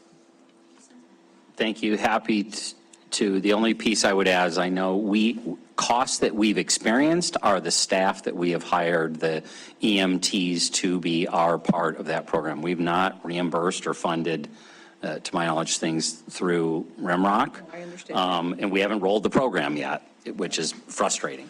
Yep. Okay, and we can get Okay, into that in a little more actually- detail. Okay, thank you very much. Let's get public comment, and then we'll come back. We'll give Chief Banfield a few minutes to collect his thoughts. We see that he is online, so we'll ask him to report in. But we've got other people in the audience who may have wanted to comment on this. Let's give them an opportunity. Just ask that you tell us your name and your address, and keep your comments to roughly 3 minutes. Terry. Terry Todd, 135 Monarch Street, Mayor, City Council. So I am here because we definitely have to fund the position for the COC. We need to fund tests. And let me tell you why that's important. If you look at this paperwork here, that is the point in time count. The point in time count shows that we had 598 unique individuals on the night that they did the point in time. That does not include the people that also could have been at the mission. So if we were looking at what's really happening in Yellowstone County, we're probably closer to 1,000 people. And what is happening is we talk about the COC and the SAC. The COC is a group of a coalition partners that came together. They are not paid. They do not have a paid staff member that does all of this. These are coalition partners who believe that we need change. And in looking at what Tess has done with the coordinated entry by the numbers, I mean, we've got incredible numbers. I'll pass a copy of this out as well. And people that are getting housed that are absolutely difficult to house. And what's happening is these community partners are coming together alongside of each other and trying to figure out new and innovative ways. I worked with a gal today at Riverstone who has been living at the mission for 18 months, and we were able to get her into a 2-bedroom house. But what happened was it was 6 community partners coming together to figure out all the pieces that make that happen. That would not happen if we do not have a coordinated entry system. It's vital. So I can see funding all of these different things, and I guarantee you I will not come back to you again and ask you to fund Tessa's position. I told you we would not come back this year and ask for a low barrier shelter. We are going to go back to the state and we're going to look at other things. If you look at where the NOFO and the money that came from the state COC went, it went to Western Montana, and they don't have the numbers that we have in Yellowstone County. So we need to be asking why Yellowstone County, which has the largest number of unique individuals, is not getting the money from the state agencies and from the federal agencies. We can't do that in a short period of time. We have to continue to have coordinated entry so we have the data collected so that we can move forward with what's going on. I understand your frustration. I totally would be frustrated too. But we do know that the work that Tess does in our community absolutely makes an impact, and we can provide the numbers that back why we need that to happen. The other piece of this is diversion funds. You know, Mira brought a lot of people to Billings that don't live here. So how are they going back to where they live?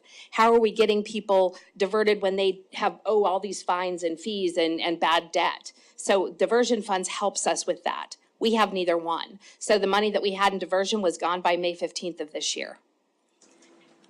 All of these requests are valid in their own degree. But I'm here to tell you that the COC has no other option but to continue to have Tess take care of our data collection, or whoever it is that is hired. I mean, she has worked not knowing where her next paycheck is coming from. And that's bad business on our part. I will totally 100% take that. But we don't have a paid staff member that does all of this stuff. We have Tess and all of our community partners who come together once a month to try to figure out how to best make an impact on the community. So thank you. Thank you, Terry. Anyone else?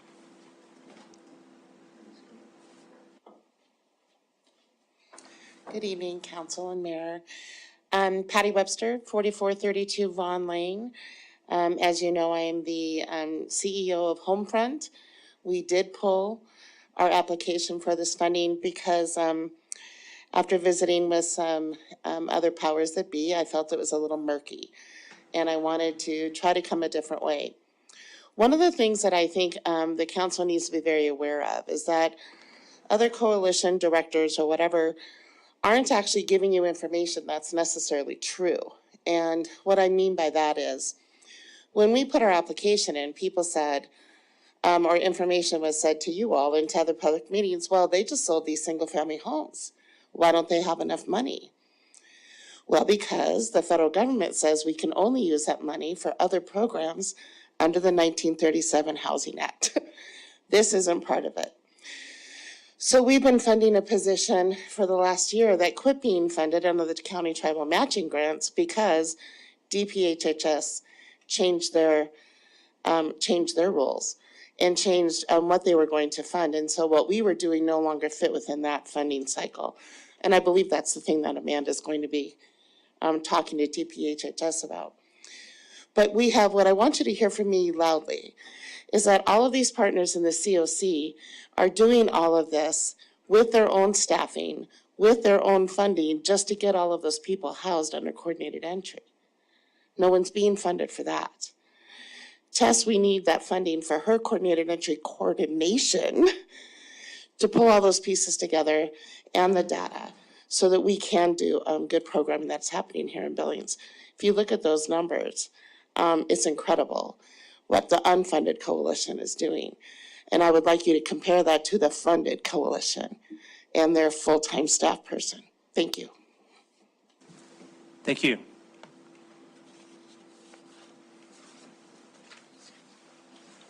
I'll be very brief. I could toot the horns of the COC all day, and you've all heard that many, many times, so I'm not going to do that. I want to tell you what prevention looks like. This young boy, that is what prevention looks like. He goes to Head Start, and he has received an enormous amount of help from Head Start. My family has received an enormous amount of help from Head Start. And so I just want to talk about that in relation to that 0 to 5 and the ACEs that are being prevented. You know, it's not his fault that I've struggled as an only parent with disabilities trying to make ends meet. But it's really been Head Start that's made the difference for me. I was offered the benefits of nurse-family partnership as well, and that was something that as a new parent, I just could not access in those first 2 years of his life. Partially because we had a pandemic, right? And it was really difficult just to survive. But since then, what Head Start has been able to do with the family advocate that does come into my home and do home visits, as well as all sorts of planning that I have, they help me stabilize my goals. In fact, tomorrow I'm working with them for 3 hours on a process that 2 other agencies in town could not help me with. So I know you weren't expecting to hear me toot the horn of Head Start, but from lived experience, I just want you to really understand what a difference that program makes in the lives of not just the parents trying to get by, but the children. And that's what prevention looks like. Thank you. Thank you. Any other public comment on item number 2? No one's coming forward, so we'll close the public comment period. I'm going to go to Chief Banfield, Chief, you heard a question earlier. Hopefully you were tuned in. We were wondering about the status of the crisis response units, and it was coming from Councilmember Purington. I don't know whether she or Chris want to frame that question any way before I just turn it over to the chief. Okay. So Chief, it's all yours. Mayor and council, I was listening to the comments and the questions. And just to let everybody know, we've involved Rimrock with this process and the hiring process. And Ginger can attest to the lengthiness that we've gone through to make sure we found the right person to fit in this role. And that has been some delays. We also had a few delays on the MOU. The last EMT will start on the 18th. We have a few days of orientation. This person is an experienced EMS provider from our community.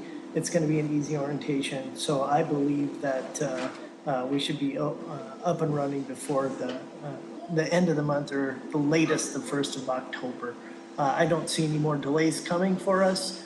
I believe that we'll have this thing up and running. And to be honest, Rimrocks has been gracious enough. They've had their people hired for the past, month and a half ahead of me. And they're basically waiting on me to complete this part of our agreement. Okay, thank you very much. Anybody have any questions for the chief on that component? Chief, maybe you could comment. The question here is to chip in another $50,000 for the Rimrock side of the expense equation.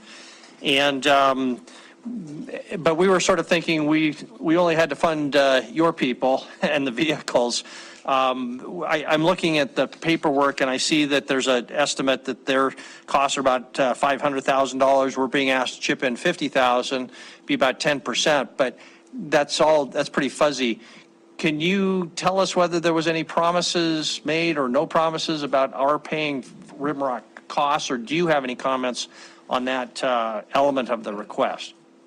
Sure, I do have some comments on the legislative piece. To be honest, we built the RFP based upon some reimbursement and what was going to be established by DPHHS and legislation and some other, other factors. That ball obviously, keeps moving down the road away from us. And so some of that has created some financial gaps on their side.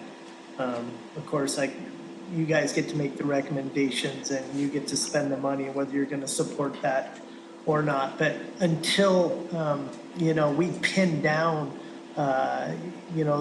these pieces through the COC and using Substance Abuse Connect and their legislative abilities, I honestly feel that there'll always be some changes in that. Okay, very good. Thank you. If there are any other questions for the chief, council, how do we want to proceed? Again, no specific decisions, but I'm sure staff would like, and the public would like some idea. Councilmember Boyette. I just had a question. I don't know who can answer it, Chris or somebody, but this coordinated entry data seems to be a big topic of discussion. Does St. Vincent de Paul, MRM, Salvation Army, Mental Health Center, and Rimrock Foundation all have coordinated entry clerks? Does anybody know that? So then everybody has one and we're going to duplicate another one? I mean, can we share? Councilmember Bernice, Terry's going to answer that. Did you want to comment on that before she does? Yeah, I'm sorry. I thought we were in council discussion on the matter, but I can hold. Well, I think we're in council discussion, and Councilmember Boyette is starting off with a question to Terry on, is there already duplication on coordinated entry? There is not. So what happens is Tess is the coordinated entry specialist for Yellowstone County. And so she actually leads a weekly or bi-weekly meeting with all of the various entities that come online, all the case managers, whether they're with Homefront or with St. Vincent de Paul, they all come together and collectively work a list. And then they have just started getting a hot list. So they'll take 10 people on that list, and we collectively, as a group, try to figure out how to best help people that are a little bit more challenging, get them into permanent housing. So Tess is the top of that pyramid and works with a bunch of people underneath. Okay, thank you. Now, Councilmember Neese? Mayor, I think I'd like to make a recommendation to direct staff to just have this whole issue be referred to the Budget Committee. I think that the idea that there's a lot of questions here, I think the Budget Committee can kind of look over this, make recommendations. We're not even sure if there's any money left, and maybe what the Budget Committee come back and let us know that there is no money left to move forward on. So that would be our recommendation, so we can move on to the next item on the agenda. Okay, we can discuss that. I didn't hear a formal motion, but we may want to come back to exactly that if. Yeah, I'll make that a motion to direct staff to move that. Just go ahead and let the Okay, Budget so Committee there's review this. And a formal motion to that effect. Is there a second? Councilmember Boyette. All right, well, I guess that's what's on the table. Councilmember Purinton, you have your hand up. I don't know if you can shoehorn your comment into that to be relevant, but. Well, I can, and so the question is putting it even to the Budget Committee. We've only got, what was it, $50-some thousand to work with, and you've got. Potentially $50,000 unless it's zero. Unless it's zero, and so, and until we get that number from Andy, whether it's 50 or zero, I don't see how we can move forward with any of this if we don't have the money. So I'm not sure why the Budget Committee would even look at it.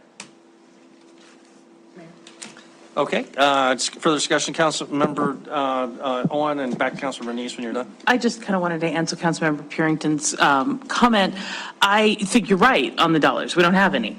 This request came in too late and we don't have any money.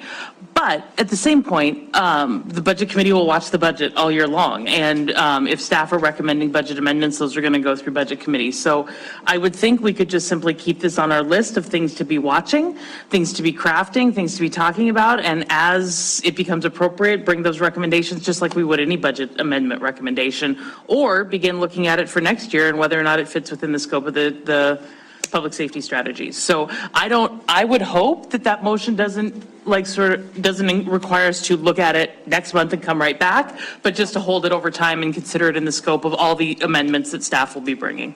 Okay, Councilmember Neese, do you want to comment further? no, I will say that Councilmember Owen captured it correctly. It's the turn of the Budget Committee. They're going to handle it. And if they see something, they'll recommend it back to us, or they're probably find there is no money, come back and as in a report say there was no money and we can't recommend anything at this time. So just to follow up with that one. So there was you asked the question about Head Start in that 3 to 5 year age gap that, we had looked at with the family nurse practitioner.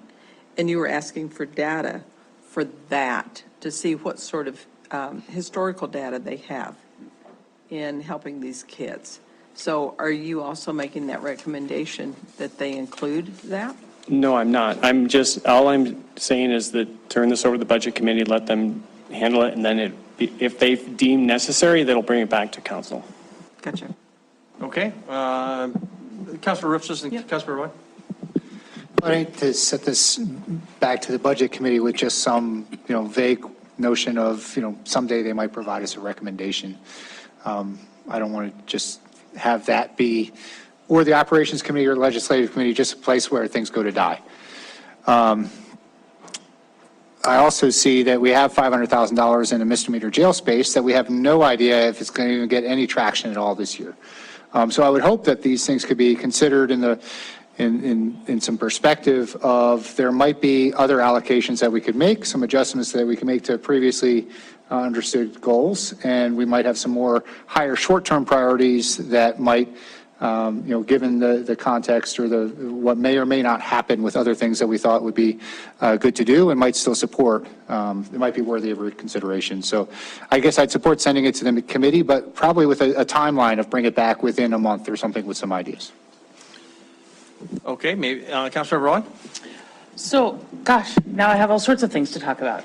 I wanted to respond on the home visiting aspect of it, because I think one of the things that we've sort of wrestled with is understanding the universe that's out there. And I don't want us to get twisted on some of these things.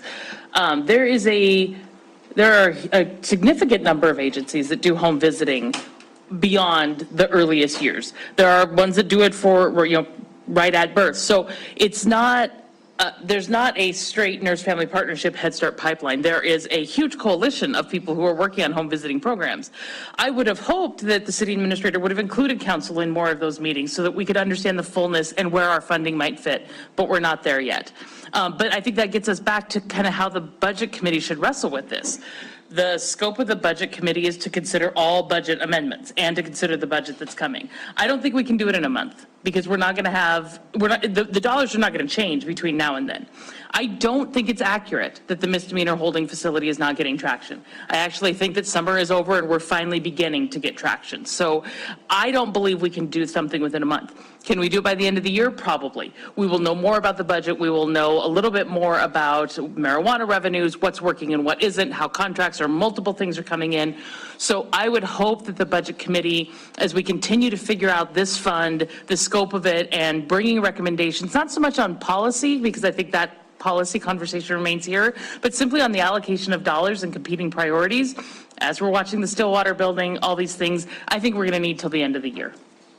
Councilor Rowan, if I can ask you a question, you make the point well, but would you at least be able to say that it would be fair to expect a report from the budget committee in a month with whatever information might have been gathered in that time period? No, because we're not meeting this month, Mayor. Oh, so I could bring it to you in October, but I could not meet a early October deadline. Okay, specifically, how much money is out there? That's something we ought to be able to get probably tomorrow. I think we could. Staff, Yes. would be, and then some report on the big pot, which is that $500,000 for the misdemeanor, just sort of a status report, just to keep things in front of us. I think we're going to know a lot over the coming weeks, right? We will have our next step in domestic violence work in mid-September. We will know a little bit more about some of the SEPTED things. We may know, and one of the things I want to talk about tonight during council discussion is what happens to the $125,000 we've set aside for elections and how much is there. So there's going to be a lot of moving parts, but the first week of October, we cannot do, Mayor. We could do the first week of November or late October, but we could not do the first week of October. Okay, thank you for that clarification. So at this point, there's no time limit built into the motion, but that may change with further discussion. Anything else on this motion that's before us? The only thing I would just comment on the $500,000, just sort of to clarify, my recollection of that is that we set those dollars aside for that probable purpose, but in my mind, there was no actual allocation. I think it was understood we would have to come back and when we had something much more solid to actually appropriate those dollars. And there I'm just kind of making that record because I think that was what everybody understood.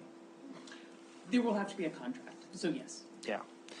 Okay. On the timing, Councilmember Ripsis, with you having heard what you heard, did you want to make an amendment or ask for a friendly amendment from the I said a month, but it doesn't matter if it's 2 months or whatever.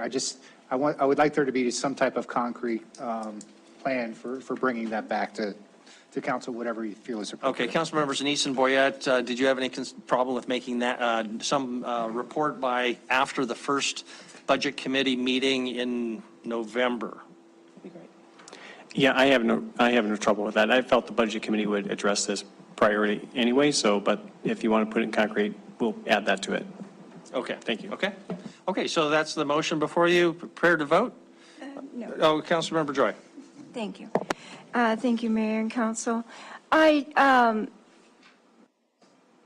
guess I'm a little bit concerned The Budget Committee will discuss the various proposals that were made tonight, but in my opinion, not all of these proposals are really, really great.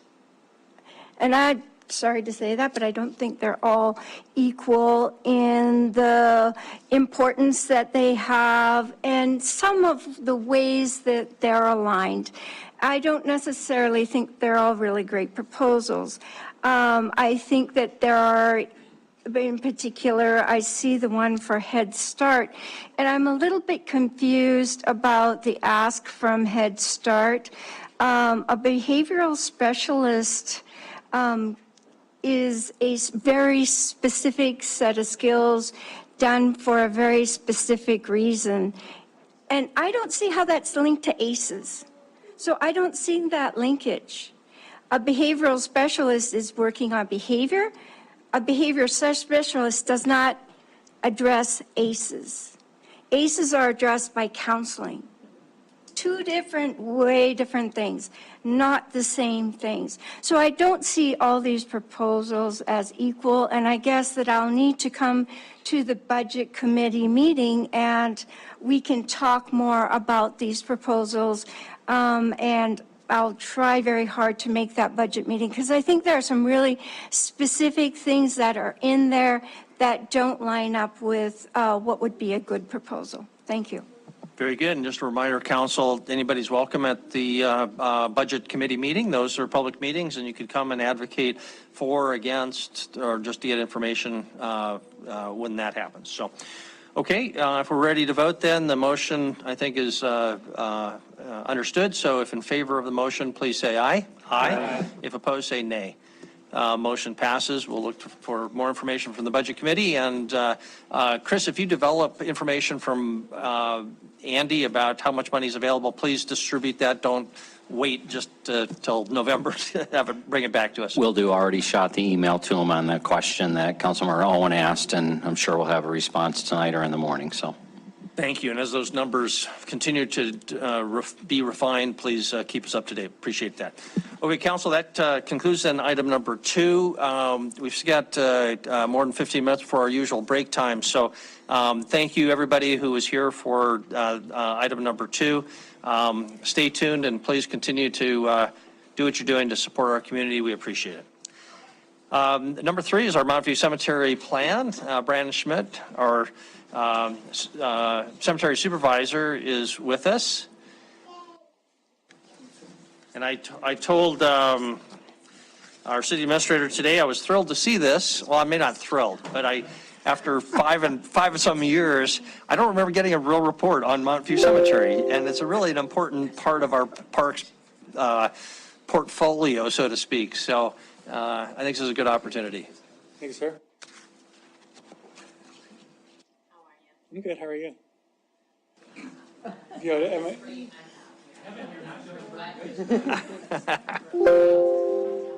That was a security update. And I've been having issues with it all afternoon.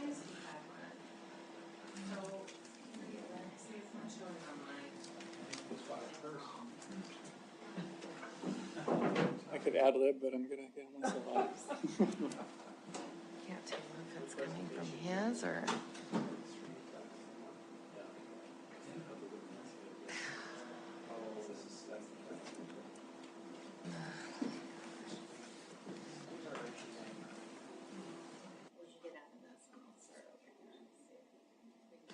We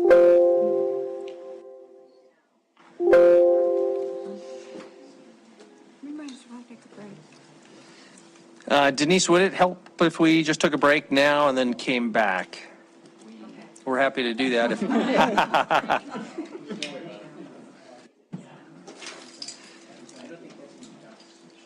Sure, why don't we do that, Council? It's 7:13. We'll come back no later than 7:20, hopefully a little bit before, and we'll continue then.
No, this is, Little babysitter issue. oh, that's not, those are never little. Those are never little. And then Roy almost killed me. Okay, we can follow those instructions. Sign in sheets left over again. No such thing. He's been found. It's fine. He's at a good hospital. It's probably gonna recover.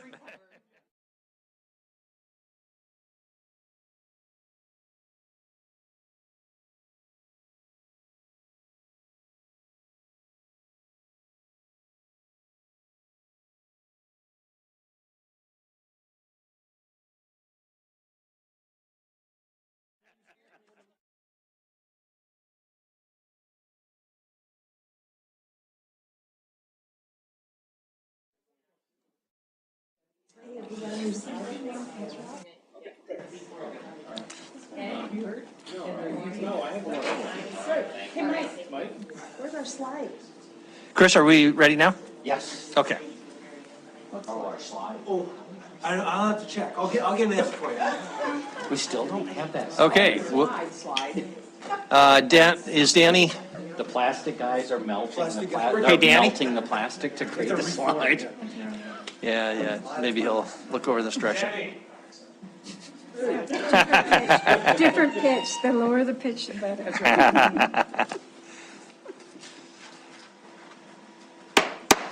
Okay, welcome back, everyone. We're now on item number 3, our Mount View Cemetery update and plans. Our presenter is Brandon Schmidt, our new cemetery supervisor. So welcome again, Brandon. We'll turn it over to you. Thank you, sir. Mayor, Council, good evening. So when I was doing my orientation almost a year ago now, Chris had us all in there and he said, whatever your piece of the city is, whatever processes you are in, whatever you own it and make it better than when you got here. So that's what I've been working on doing, trying to do. You'll see some of those ideas. Mind you, a lot of these are ideas in here, not a lot of plans yet. And also answer I think there was a couple outstanding questions that I didn't get quite right from the last time I was with you guys. So we started back in 1882. We've done 25,000 interments in that time. If you do the math, that's about 175 a year, averaged over the last 141 years. That number has come down now. Now we're doing, even with the increase in the population, we're down to about 120 interments a year. So even with the increased population, that's going down. There's a couple of reasons for that, I think, and we'll talk about some of those later here. But you see we have about 4,200 graves left between the traditional cremation niches and veteran graves. These are what we've done in the last 3 years. We're averaging about 50 graves sold a year, and so if you look at these numbers, I told you about 100 to 120 years, Mayor, based last time. That number is really about 70 years, based on our current sales. You can see here, this is what we kind of worked through with that, with the budget and the fees. We've been operating the last 3 years about $360,000 deficit coming out of the general fund to support the cemetery. With those approved fees and things that we approved last month, we estimate by fiscal year 28 we'll still be in the red about 285. So we moved that needle a little bit, but still a ways to go there. You guys asked about perpetual care funds last time. So right now in our perpetual care fund, we have about $750,000. 35%, that's funded by 35% of all grave sales. So somebody comes in and buys a grave for $1,000. 350 of that will go into that perpetual care fund. The cemetery expansion, that 220,000 there, if somebody comes in and buys a pre-need grave, so I don't want my family to worry about it. I want to buy a grave to have for me when I pass. 65% of that pre-need grave goes into that cemetery expansion fund. We'll talk a little bit about this later, but we're using a bulk of that fund to buy our new pump station that was approved in this year's budget, and we'll talk about that in a couple slides. And then the mausoleum perpetual care, the niches within the mausoleum, 35% of those go to that fund, and obviously a much smaller space. The city hasn't owned it for as long, so we have about 70,000 there. And I should go back and say, Montana State requires cemeteries put 15% of their sales into perpetual care to take care of the cemetery when, as we talked about, when your space runs out or when you have no more income. So the state requires 15 and we're putting 35% in. And I don't know, I don't have the history, I don't know how those numbers came to be. I just know that's what we do. So that's a little history of the cemetery and where we are financially. Things we're doing now, just this last, to kind of take the cemetery into the future. Last May, we implemented Plotbox. I worked over the winter with a Plotbox. They're a company out of Northern Ireland. They came out and they flew high definition, flew a drone over, took high definition footage of the cemetery. We took that, merged it with our GIS overlays, then took our city and county debt records and merged them, so have all that data in one spot. So if you look at that picture on the left, that's a big, that's the zoomed out of what Mount View looks like. All those green spots, so our records go back, well, since to 1922 when the city took it over.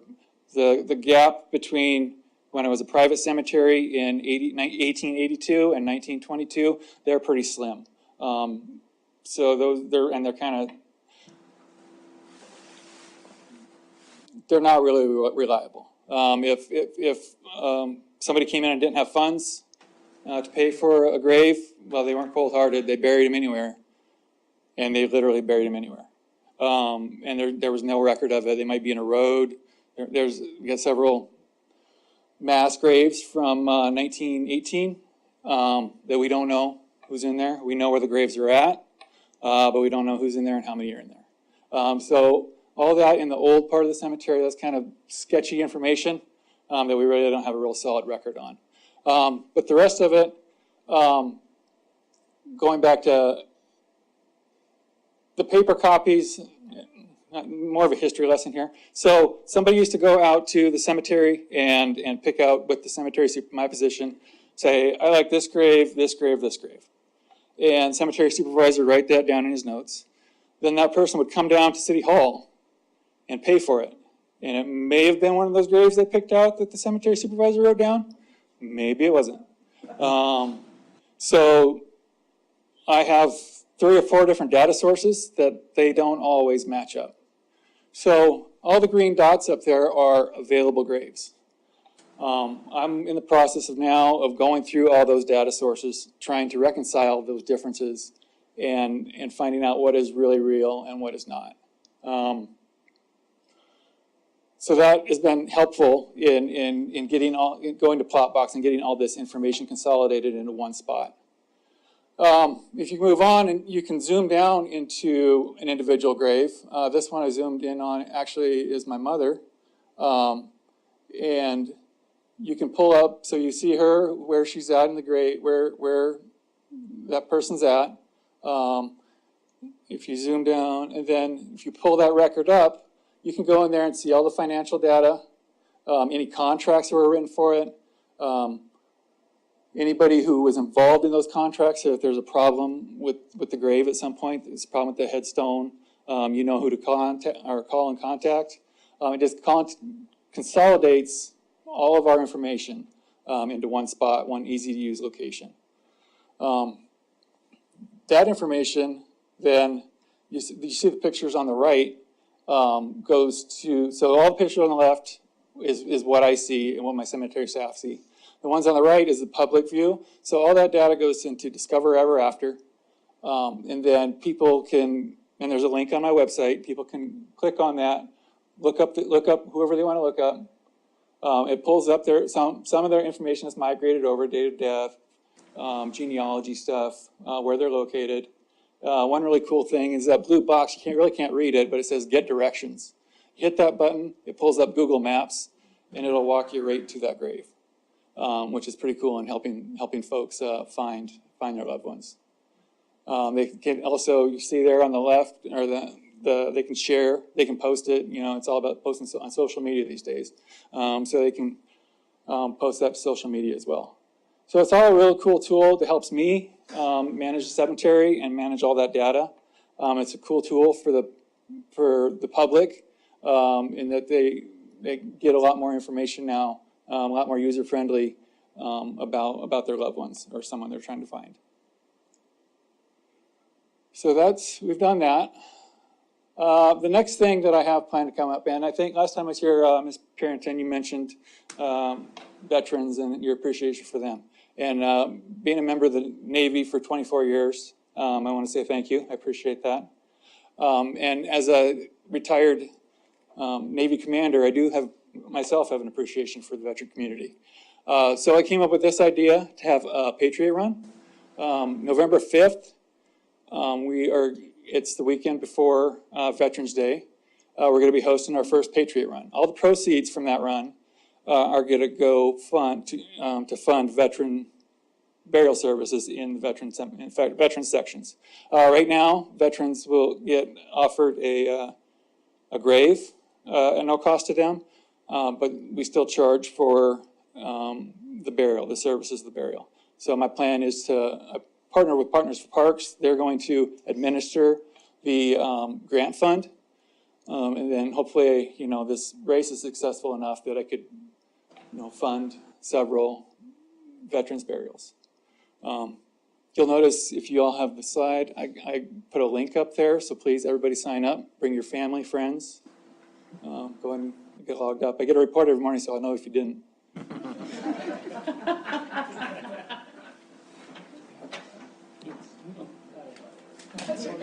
So the cemetery expansion fund I was talking about. So our current pump station is in need of replacement. It's old, it's inefficient. It has a start and stop. It pumps water. It doesn't. Technology has moved way past what we currently have, and it's a big suck on electricity. New pump stations take about 30% less, and that is our major. We have lights and we have minor household things, electricity in the cemetery. But the pump, when you turn that on in the summer, our electric bill goes up pretty significantly. So it needs replaced. Our quick coupler system, you can see pictures of it there. It's just couplers sticking out of the ground. So it takes staff about 8 hours a day, and that's not, 3 people will go out for an hour in the morning, 3 people will go out for an hour midday, and then a couple hours in the afternoon. But it takes 8 work hours to move the sprinkler heads around. We have 700 standpipes or couplings sticking out of the ground, and the pump will support about 65 sprinklers out at one time. So throughout the week, we take those and we rotate them all the way around the cemetery. And like I said, it takes about 8 hours a day to do that. If we replace the standpipes with in-ground sprinklers and rotors, in order to make that step, we have to replace the pump station because our current pump station would not support that type of operation.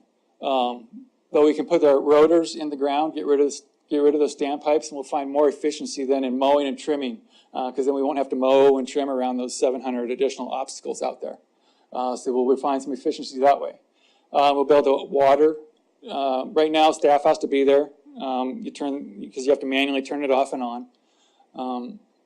Our old filtration systems, it's not good, and the pump needs constant attention in order to clear the filter when it does get plugged. So we could, with that new system, we'll be able to water in the evening, which is good. Frequently I'll get phone calls from folks, hey, when are you going to turn the water off in this section? Because they come to visit a family member, but the sprinklers are on there. So if we have the ability to water at night, that's just going to increase the community experience, improve the community experience within the cemetery. We are, one other note, so section 15, it's our undeveloped section. We're 16.5 acres that we're taking steps to get ready within the next 4 to 5 years. We're currently, as time permits and as we find funding in our maintenance budget, we're installing a sprinkler system there. It's slow going and we're not moving fast on it, but we'll lay a couple of lines of pipe. So that is some work that we are doing ourselves to try to reduce the cost of doing this changeover. So that's just one item I wanted to note there. Something else I recommend, I'm going to recommend, so our city ordinance currently states that no advertisement or marketing of products in any form shall be permitted in the cemetery. So that's very, very limiting. My recommendation or my intent is to submit a modification to that ordinance to allow for advertising and marketing in the cemetery office and the information kiosk. I've spoken with a couple monument companies and they're excited about that opportunity. I don't know what the value of that is yet, or what we could charge to do that. But I know that that's something they are interested in and would be another way to close our, decrease our deficit. Another event we have going on here, September 20th. So we have 9,000 trees in the park system. About 2,000 of them are in Mount View. They require a lot of care and attention to take care of that many trees, to make Mount View presented in a way that I think it should be presented. So Saluting Branches, they're a national volunteer event. Every state this year, for the first time, I think it's been going on this is its 9th year nationwide, and every state will have an event going on in it. But they're dedicated to bringing tree care companies together to make veterans spaces or spaces dedicated to veterans just make it better, clean up the trees, do some groundwork.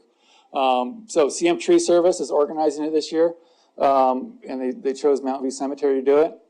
Not only is this a great way, to make the cemetery look great, honor our veterans, but it will, it's going to reduce the strain on our forestry department to take care of those 2,000 trees. So it'll help create some efficiency there within parks. You'd asked last time we spoke, what happens in 70 years when we run out of spaces? So Montana has the 5th highest cremation rate in the country at almost 80%, and that is expected to go to almost 90% by 2040. So of those that want to be cremated, almost 60% of them plan to have their remains scattered. Granted, a lot of those are, I want to be up in the Priors, or I want to be Bridger, wherever it is. But I think, and I can't sit up here and speak to you like how large the demand is, but I have had people come to my office and ask if they could spread ashes here. And I've had somebody come say, hey, Bill, he wanted to be up the Boulder, but I don't care what Bill wants. He's going to be here in town with me. So there is a demand. I can't speak to how big of a demand that is. But I would like to, I think this would be a good thing to do. It'd give people other options for those, those 50% of the people that die in Montana. It'd give them an option to where to go. I'd like to put monuments up there, like a wall. You go, veteran walls is what really comes to mind when I thought of it. But you put a wall up there, and then you could etch whoever. It'd be an incentive because I'm not going to put a big fence around it with a lock on it. That just would look not pleasing. So I would really have no way of stopping somebody who just walked in there and put grandma down there. But if I give the incentive that, hey, you rent the gazebo out put grandma there, and we'll write her name, we'll have her name etched on a wall. Might incentivize people to do this. And I haven't gone far enough down the rabbit hole yet to give you a number on what this might cost.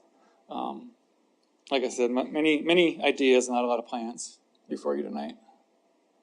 But once this was built, it would be, there'd be very little, it'd almost be passive income. There'd be a little admin involved from my position in scheduling it and then calling the monument company to come etch the names, but it would almost be passive income.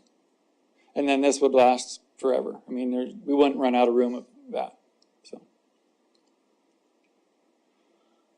a long shot here, but this is the picture on the left is I would argue the ugliest structure on Billings property. It is. I'm sure you've all looked down it, and it's not. It's especially for what's behind it. I mean, it's just ugly. But Andy knew I would like this slide. yeah, but it's 700 feet long. Something is absolutely necessary. Central goes downhill at that point. The road slopes to the cemetery. With the sun being low to the south in the winter, trees obscure most of the sunlight. That section of Central is slick. It's treacherous. And people, there's tire tracks on that Jersey wall right now. Where people jumped the curb and ran up on the Jersey barrier. So it's absolutely necessary to have something there to protect what's behind it. But I think something more aesthetically pleasing would be appropriate. I got an estimate for $220,000 last October. I can't put a number on what kind of, I'm not experienced enough to sit here and say it would have this kind of impact on that community. I don't know. Or even put a number or value on that impact. But I believe it's got to be, some degree of positive impact to change that hideous thing out. And if you thought that was a pipe dream, hold on. So, from just west of Stewart Park there down to the Mount View Cemetery pump house, there's a 16-inch line that goes 1.5 miles. It feeds Mount View Cemetery, it feeds Sunset Cemetery, it feeds Par 3, and then from Par 3, Sacagawea Park pulls water from Par 3 ponds to water Par 3.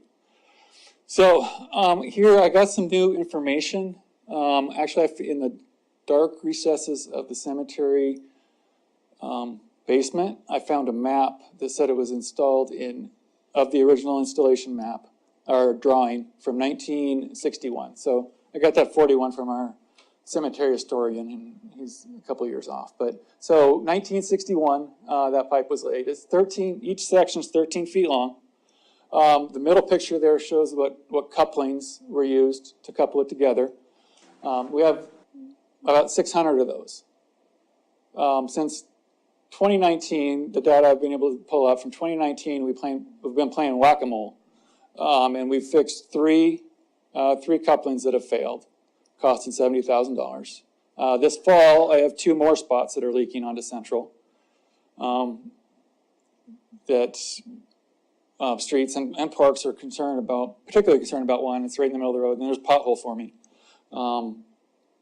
Worried about a sinkhole. So there's 600, essentially almost 600 more leaks to come.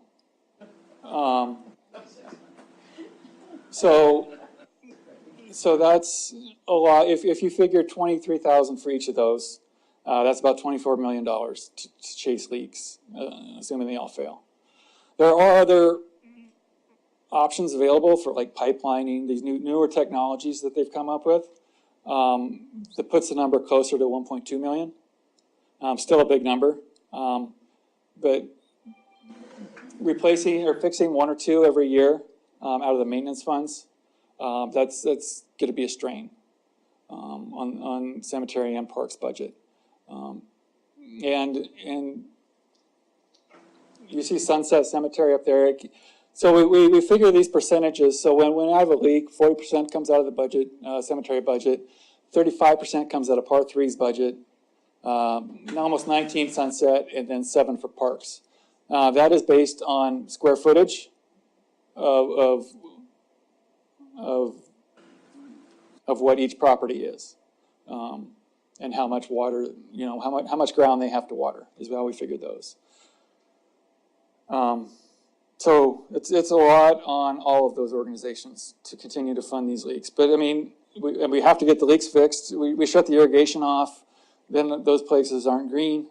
Nobody likes that. It's a tough spot. And I don't have any answers right now. I know we have a couple ideas on how to fix the problem, but I just wanted you guys all to be aware that that is a problem that needs a solution.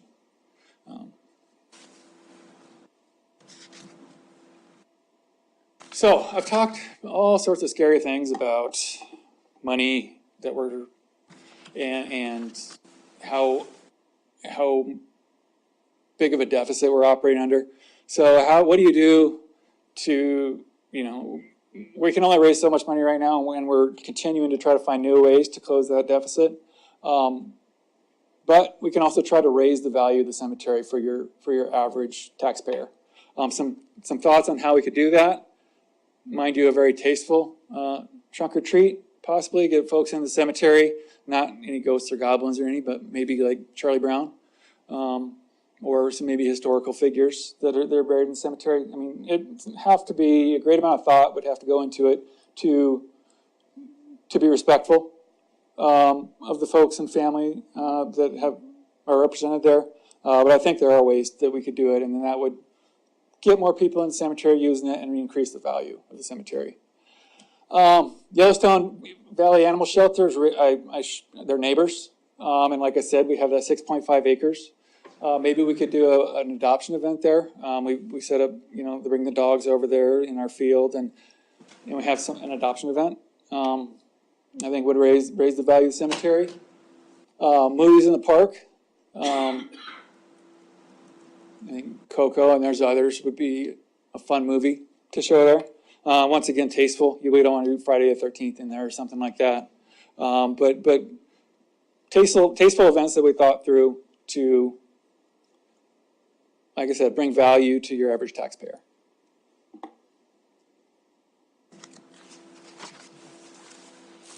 That concludes my presentation. Very good. All right, appreciate it, Brandon.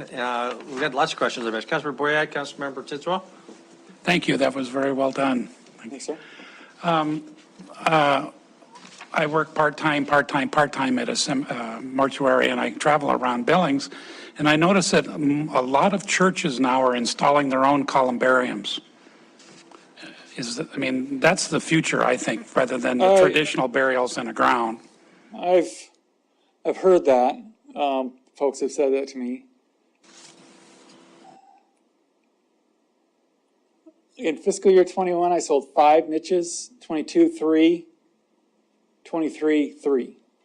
So it would make sense that you would, and I have sold a few more this year than those numbers indicate, but they're by no means a hot item. So I've heard that,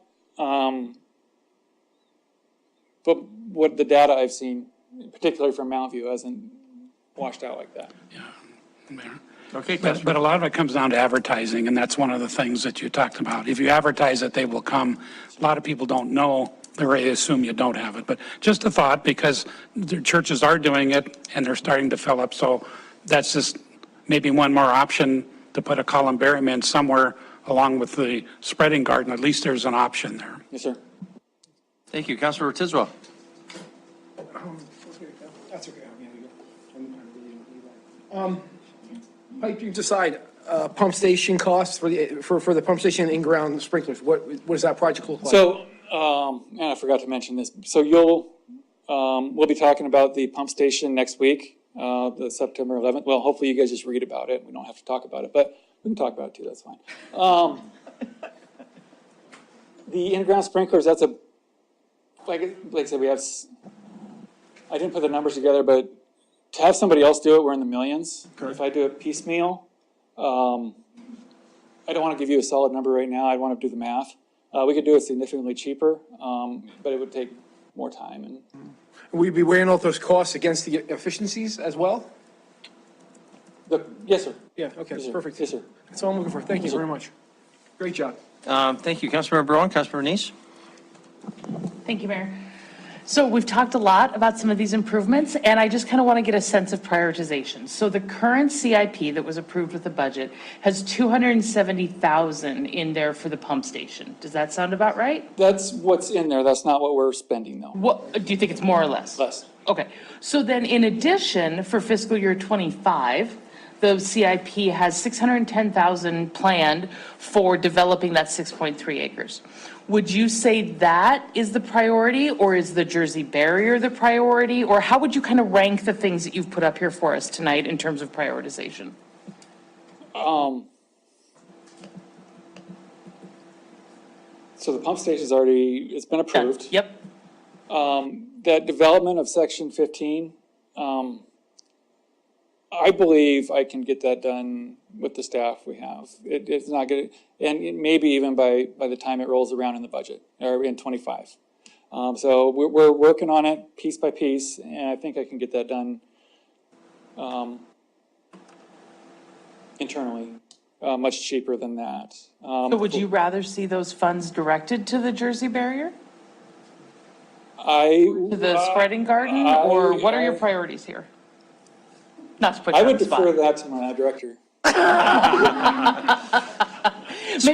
Maybe you can think about it as we head into the CIP season, and don't be afraid, I mean, to suggest different priorities if it's what makes sense. But my understanding is the spreading garden would be a whole new thing, and I would think CIP is fixing old things. Oh, the CIP is a moving target. Oh, okay. I don't know if you've been here long enough to know that, but it is what we say it is, Okay, so.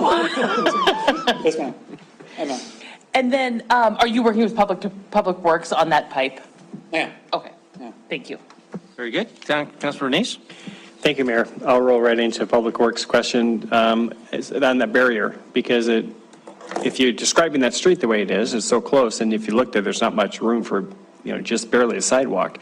If it's that dangerous for the cemetery and probably pedestrians as well, would that be better to maybe have the barrier, have Public Works put the barrier on the other side of the sidewalk so the public walks safely there, and then nice smaller fence, easier fence that people and pedestrians can see. So I don't know if that's something you can talk to Public Works about, if that's an issue within that street where they're seeing a lot of accidents and how they can avoid them running up on the sidewalk. So. Can you, I'm sorry, sir. I don't know if I followed your. I wasn't able to keep track of your. Yeah, so from your picture you showed me, the sidewalk appears to be pretty dangerous if they're running up already on the current barrier there with their tires. And so if I was walking on that sidewalk, and we've always talked about how there should be for keeping, especially in arterial streets, having a distance, keeping the sidewalk separated from the street with some type of 4 or 5 foot separation, but I would suppose you probably can't move that wall in 5 feet because you probably have grave sites there. Right. And so maybe working with Public Works, having the barrier on the outside next to the streets, keeping the sidewalk, you're doing two things at once. You're keeping the sidewalk safe and you're keeping the cemetery safe and beautified at the same time. So that's maybe something to talk to Public Works about and maybe see if they can jump on that. But, Yes, sir. Mayor, the other question I had is, one of the things I've saw and heard was, I guess one of the historical society does some kind of tours down at that cemetery. And so that's something that I think, I don't know who's famous down there, but I don't know what the city or the chamber does as far as advertising. That would be, again, bringing more attention to that and having more walkable ways to go down there. I know when I go on vacation, that's one of the things my wife and I do. We visit old cemeteries and look through the different people. Yes, we do. I do that. Famous people and stuff like that. So it'd be really nice to know, what we have there. But so I think you're on the right track as far as what you're doing here. I think I like what I see. And then the only question I had about par 3, is that par 3 on the cemetery land for long future? Is that correct? It was, par 3 land was originally, the land that par 3 sits on was originally purchased for cemetery expansion. Okay. And through discussions that happened way before our time, they decided they weren't going to use it yet. So move Part 3 in there. Part 3, the sprinkler system actually at the irrigation system at Part 3 was actually designed, so there's two separate irrigation systems. The front 9 and back 9 each have their own. So one could be taken out for the cemetery when that day eventually came. And then they could still have the 9-hole course. So that was the original intent. You know, obviously be up to you or the next folks who follow you or way down the road of if that, you know, I think it seems like it'd be a hard deal to sell the public to take a money-making operation away and put an anchor. Yeah, and again, I don't know the full relationship. The reason I was asking that, because I thought it was cemetery land, and whether I don't know who has the control over it or not, but my thought would be if again, generating funds would be to have some type of fee for service for them to make sure they're paying some amount of fee into the cemetery fund so that side of it can be future developed or pay some of the costs that are going on now. So that's just something else to look, if that's even potential. And I know a lot of people are going to be playing golf right now, are not going to be happy with me if they're playing part 3, but that's my other recommendation if you're looking at different things to do. So thank you. Thank you very much. Just a reminder for everybody who might be watching, the Western Heritage Center's Voices of the Past is coming right around the corner, two Saturdays, September 16th and September 23rd. You've got to get reservations so they know who's arriving. They run you through a couple groups. They do it for 3 or 4 hours. So go on the Western Heritage Center website and make your reservations now. Mayor, is there a fee for that? There is. It's relatively modest. Okay, and does the Parks Department collect a fee for that? We do not collect. Okay, all right, thank you. Councilmember Gulick. Just real quick, I thought the wall, putting a wall in there, very nice one you showed there, would also slow traffic a bit. And I like Councilmember Nice's idea. I mean, it would transform one of the worst sidewalk experiences in the city into one of the best, actually. I'm just flipping the two. That's genius idea. Thanks. Yeah. So, and then sleep. Of course, they're going to have to pick up all that snow and bring it to Councilmember Nice's house. And then, sleeving the pipe seems like, I'm glad you mentioned that, because that was something I was thinking about too when you presented. I think that's a technology we would want to look into. So it sounds like you already have. So my comments. Thank you. Okay, thank you. Brandon, on the advertising issue for putting up a kiosk there, the current language prohibits an advertisement or marketing of products. Since you're going to get in there to have to change that language anyway, I think that prohibition should be products or services. And then there should be an exception, I would think, something that would say, with the exception of products or services provided by the city and related to the cemetery, because we do need to, this is our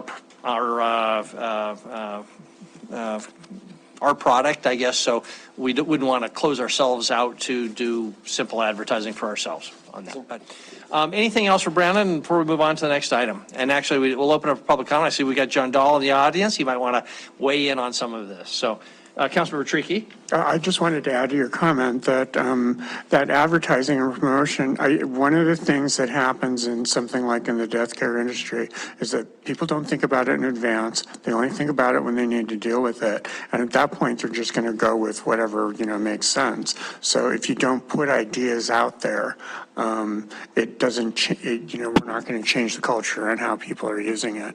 And honestly, we don't have room to continue to bury people going forward, so we need to get people moving towards the niches and spreading and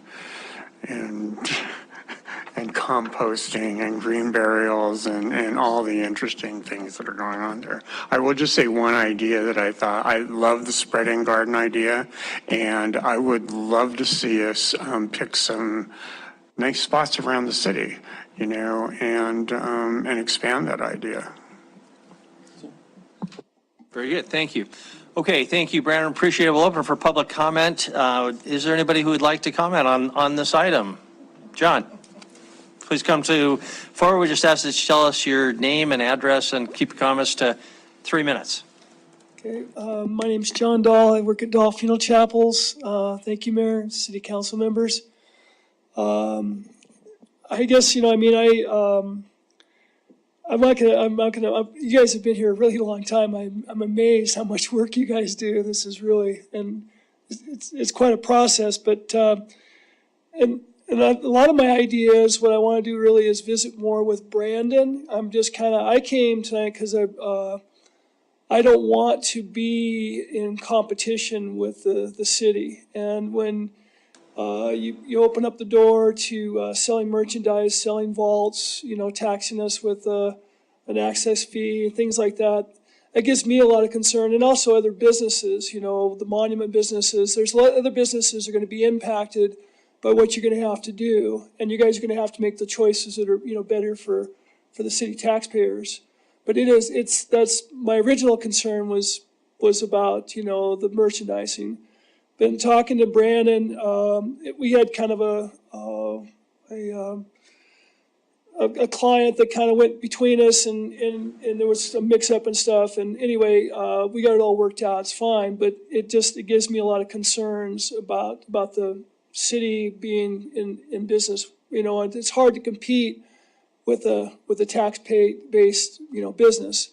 But all that being said, the bigger picture is you guys are running on a deficit. This has historically been something that's just, you know, kept coming. And as Brandon pointed out, cremation rate is reaching over 80%. You know, so for us to stay in business as funeral homes, we've had to adjust to our consumer and our clients to what their needs are and what they want us to do.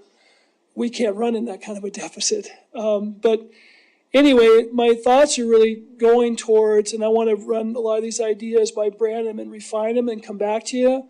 But there's going to be ways to run this cemetery and run it in the black. I've been a volunteer for St. Pius Cemetery for 20 years, and we've always run in the black. But we have a huge advantage because we operate with volunteers, and it's a much smaller scale. So we didn't inherit a lot of the problems you guys have.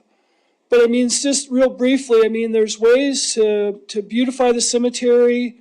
You could do that with volunteers. Families want to be able to come back to the cemetery. They want to be able to sit in an area with benches and flowers and be able to reminisce about their loved one. And so I think there's a lot of room for improvement to do that, to welcome people. And I think Brandon's on the right track with, you know, doing, you know, the veteran run and things like that. The columbariums, we've done columbariums at St. Pius, and we've done it very successfully. And my observation is Mount View, the columbariums, and if I'm not mistaken, Brandon, most of those are in the old, in front of the mausoleum. So, I mean, I think there's merit to the idea of doing those columbariums in different areas, doing them creative, have artwork, again, have benches and flowers and make it attractive to the public.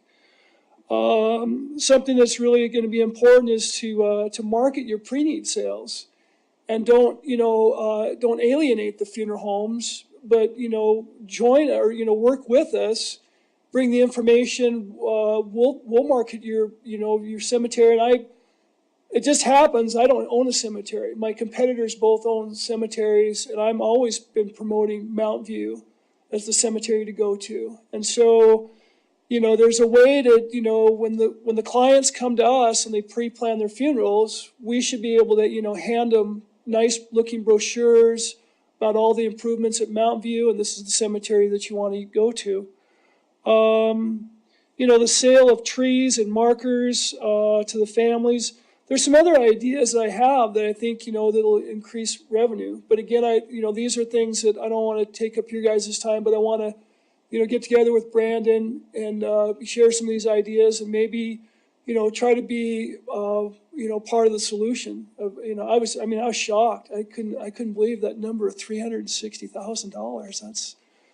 And I think that's something that, you know, I mean, if the public, you know, was aware of that type of loss, I mean, one of the things at St. Pius, you know, I mean, people donate to the cemetery and different projects and things like that. So I think there's a lot of ideas that could be generated by, just teaming up with the funeral homes, the funeral directors. We're the ones that, work with the families and have a good idea what's going on in the industry. So I thank you for your time. And again, I'm very impressed with all the work you guys do. Thank you, John. It's great to have a partner working on these things, so we appreciate all your assistance. Thanks. Okay, any other comments on this item? I'm just going to comment on our Perpetual Care Fund, Council, just to kind of remind us of the financial realities of this. It seems like a great idea, but in order for that to be truly perpetual, it has to keep up with the rate of inflation. And even if it keeps up the rate of inflation, and that's all it does, then you take 0 cents out of it. So you've got to do better than the rate of inflation, which if we were investing in the stock market, we might be able to do. The reality is, we probably don't know exactly, but my recollection of a conversation I had with, at our last meeting or a couple meetings ago with Andy Zeller, was that we get a pretty good rate of return, but it's just a cash rate, which is going to be roughly your rate of inflation. So our chance to ever really use that fund to get real money out of it is almost zilch, zilch. It's got about $750,000, so every 1% is worth about $7,500.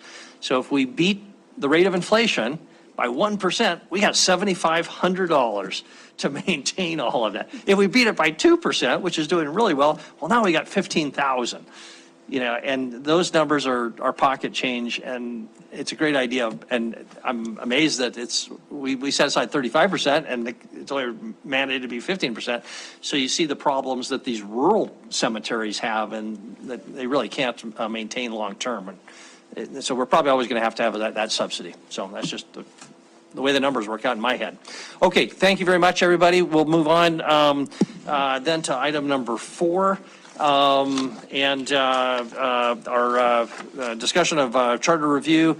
Chris, I'm going to turn it to you. Okay, Mayor and Council, so this is your where we've got really two things going on with the same subject. So back in October of 2021, the council passed an initiative that said that you were going to create a charter review committee. Since that time, we did bring in Dan Clark from the Local Government Center to educate the council on the process of charter review kind of timelines.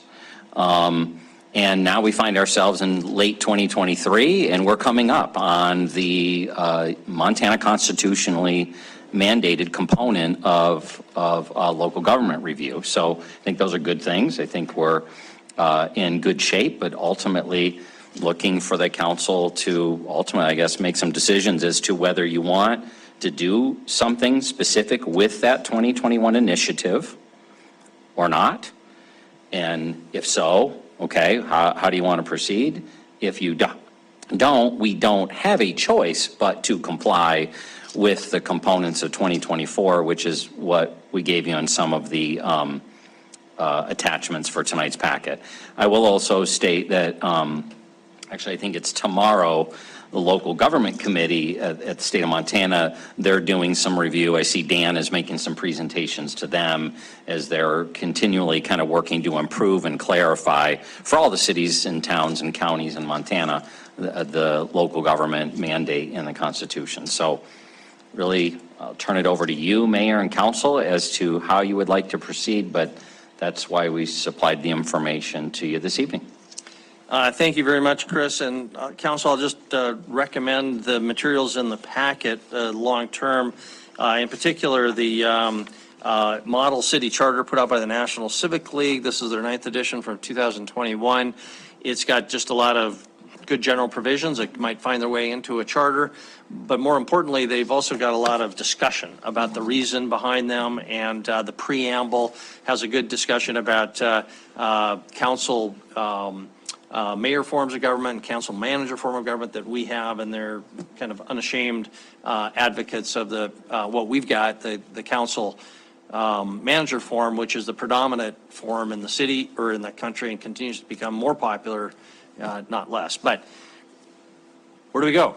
Anybody want to start us off? Councilmember Owen. have a handful of questions, Mayor, if that's all Please. right. So, Chris, I feel like we're getting a little wonky here, and I just want to make sure that maybe I'm not misunderstanding. If council were to appoint a charter committee under the initiative, that does not alleviate us of the ballot question next year. Correct. Okay. It wouldn't kickstart, it wouldn't go faster. At this point, it wouldn't accomplish anything, would it? I think this late in 2023, I think we are arguably out of time to try to take that approach, which was discussed back in 2021. Because that committee could have made recommendations that we could have voted on and put on a ballot, but the elected one will do the same, right? Correct. Okay, so then let's get to the question of money, because we have 125,000 in this budget for the primary election, the municipal, or the general election, and then some amount for the Parks Bond education effort, right? Yep. But the primary ended up being a little bit smaller, and this will go on next year's primary, so we don't, do we bear costs for this question next year? I believe we do, because it's in this current fiscal year before June 30. So even though it's a federal ballot, we'd still have to pay for our portion of it? That's, if it is on another, if there's another question there, then yes, we only pay our portion, we don't have to pay for the whole thing. And we don't know how much that is?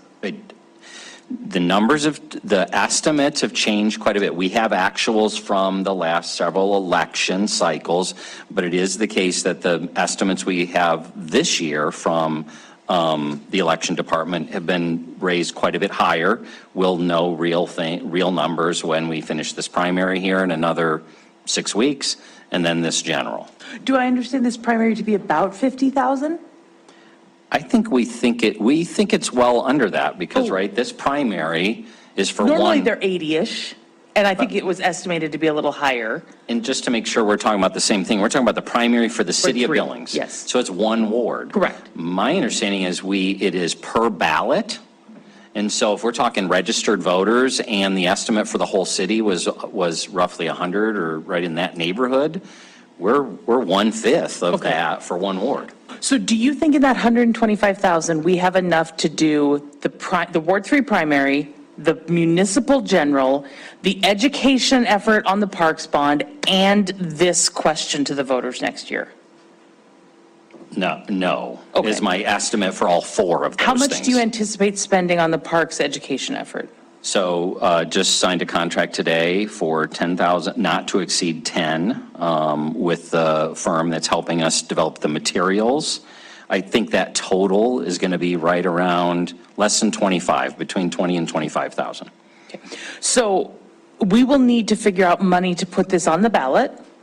And then we also have to, do we levy for the commission as a part of that question? Or do we have to have general fund dollars to support the commission?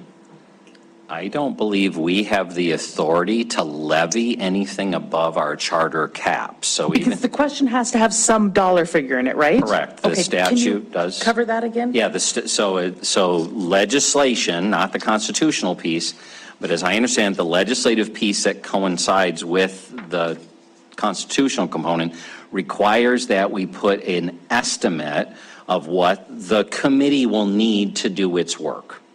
Over the 2 years? Over the time period of their work. Okay, so we still have some money issues to solve. And Councilman Rowan, I don't quote me on this, but just in flipping through, and that's all I did, the statutes a little bit, I do think there may be statutory authorization for millage. I thought so to too. cover that. Yeah. And so, because that state law would presumably trump our limitations. I think that's the question. There's a is, decent chance of that. Do you want to appoint a commission, and do you want us to levy to support it? I think is the question.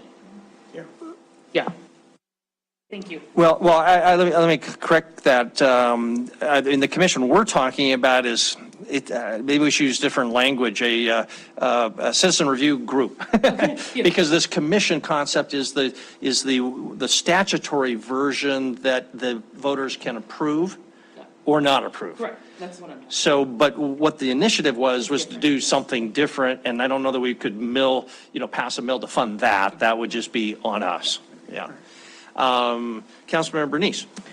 Mayor, thank you. And Chris, this is to you because I'm looking at the initiative. I remember then when we passed this and we thought we would see this review committee form pretty soon because we knew we had to have the committee go through their process, recommend their changes, and maybe even get those instituted before this other review committee. But I'm looking here and it says here, maybe this was changed during the actual vote, but it says resolution will be brought to council for a vote by end of year. Excuse me. So are we talking the actual resolution to have the committee done? And so if this was 21, we should have already had this by year end 21. So wouldn't this initiative have expired since we didn't do it? Well, I would say, Councilmember Neese, Mayor and Council, there's still some initiatives hanging out there from Councilmember Ryan. I'm sorry, I've never met him before. Right. Yes, I understand that, but this appears to have had a deadline to be done by year end. So I guess that's my question is and we can still move forward on doing this, but I guess the question is do we want to continue to do this because we are running out of time and maybe we should direct staff to have, eliminate this initiative because it's expired, it wasn't done, and we've run out of time because it wasn't done in 2001. Councilmember Shaw. Yeah, that's obviously. Yeah, I would say, I think we've run out of time, in my opinion, for council to form some kind of committee and come up with recommendations. I think that the intention, if I remember correctly, was that maybe we would put some questions on the ballot before getting to the point of asking for the charter review in 2024. We don't have enough time for that. I would send this to the Council Operations Committee, I guess, to come back to us with, it looks to me like we have to come up with a dollar figure and the number of people who would sit on this commission. It said it has to be an odd number, no less than 3. So I think those are pretty simple, but maybe they could flesh that out and then come back and say, this is what we should put on the ballot. Councilmember Deans, you want to comment on that? Can we split that between the budget and the operations committee? The budget committee can come up with the dollar amount and the operations come up with the number? Just let us know how much you need. Okay, all right, and then you can approve it, thank you. And just make sure I heard you correctly, Councilmember Shaw. You're saying send this to Council Operations to make a recommendation of a citizens group to start to basically do this on a. I would say to flesh out the ballot language of what is going on the ballot. I don't think we have enough time to do anything before that, but just. Really focus on We have to put it on the ballot. Yeah, come up with the number of people, the dollar figure. Just for the Just that, resolution, yep. which we have to do anyway. And just move forward that way. And I think that's a good suggestion. But the only thing I would add to that, though, is that I do think that it would be healthy for this group to start looking at the merits of charter changes.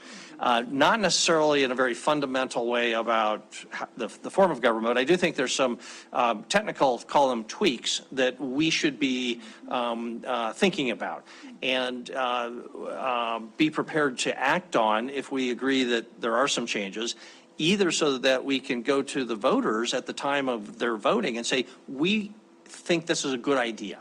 And we have these technical changes that this commission could approve if we wanted to go in that direction. Or if the voters said no to it, or we said we recommend they say no, we can still go to the voters and by ordinance make recommendations to the voters on our own schedule whenever we want to do it. And but we wouldn't know whether that's a good idea or a bad idea unless we start looking at those. I call them technical changes. Some of them, of course, could have some real substance to it, but I do think there's something that we should start wrestling with on the merits of the language, because it's getting 20 years old plus. So, Councilmember Tricky? And yes, I'm just going to pile on that comment. I mean, that was certainly my intention in supporting this all along, is that we as council, the people who are the closest to this, right now, should be thinking about and starting to ruminate and figure out what we think needs to be changed. Personally, I agree with the mayor. We do not need to throw the whole thing out. I do think that a number of amendments, though, would help move our business forward. And that's what I would love to see happen. Okay, Councilmember Rupsis? Thank you, Mayor. This might be a little too detailed, but I'm just wondering, in your scenario, if we've come up with these kind of technical changes, could we potentially put that on the same ballot as the June, on the June ballot, and say, if these are accepted, then the commission will be null and void? Well, yeah, I don't think we could. I think by statute, they have to have the choice to create it. But as a practical matter, we could say, if you approve our technical changes, you might want to say no to the commission. And it might have that practical effect. But legally, I don't think we have that option to act it. Yeah. So, okay, well, good. Then we have a suggestion. Councilmember Gulick. Yeah, I think it is good. Speaking as a former voter, or still current voter, I guess, someone has voted on this thing. It comes up every 10 years or so. In the past, there hasn't been any discussion in the community that I was aware of about things that we ought to look at further. Not even whether or not there was a pro or con position on that. And I think some entity in the community, it seems like it would be good to have looked into this. I'm not sure whether or not the council is the best body in terms of, if nothing else, sort of optics. I mean, the same way that the Montana Constitution had a committee that was not the people who were the elected officials. It was completely different because if we come up with a bunch of things that they might be suspicious, is this self-serving, changes that would be made, and so. I want to be really supportive of the process, but I don't know whether or not us coming up with proposed changes is the right course.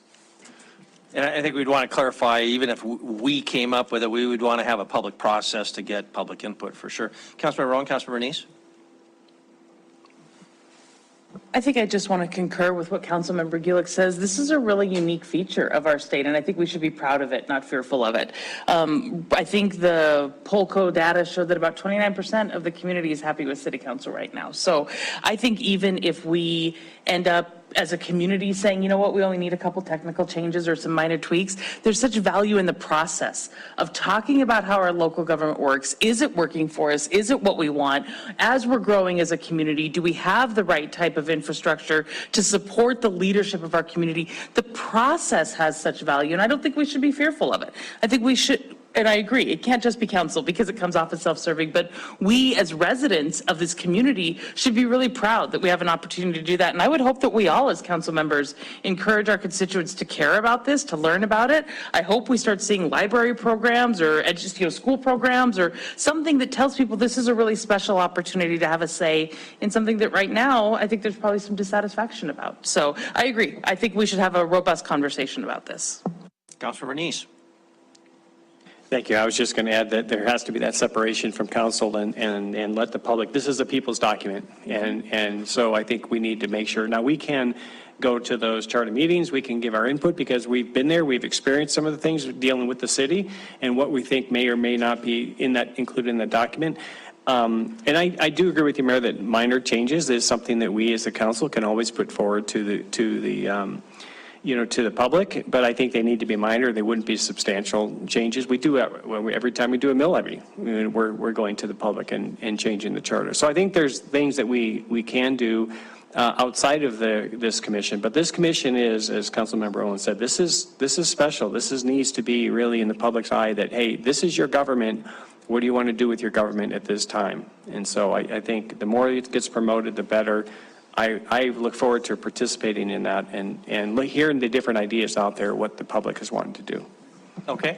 Council, we want to wrap up here. So, Councilmember Shaw, I'm going to ask you to put into a motion your proposal, because I'm not hearing anybody disagree with it. Would you like to do that? Sure. I guess I can only direct staff. So I guess a motion to direct staff to meet with the Council Operations Committee and the Budget Committee, if needed, to come back to Council with recommendations for a budget, how much this would cost to go on the ballot, and the number of people, because I believe that was the other issue that has to be on the ballot.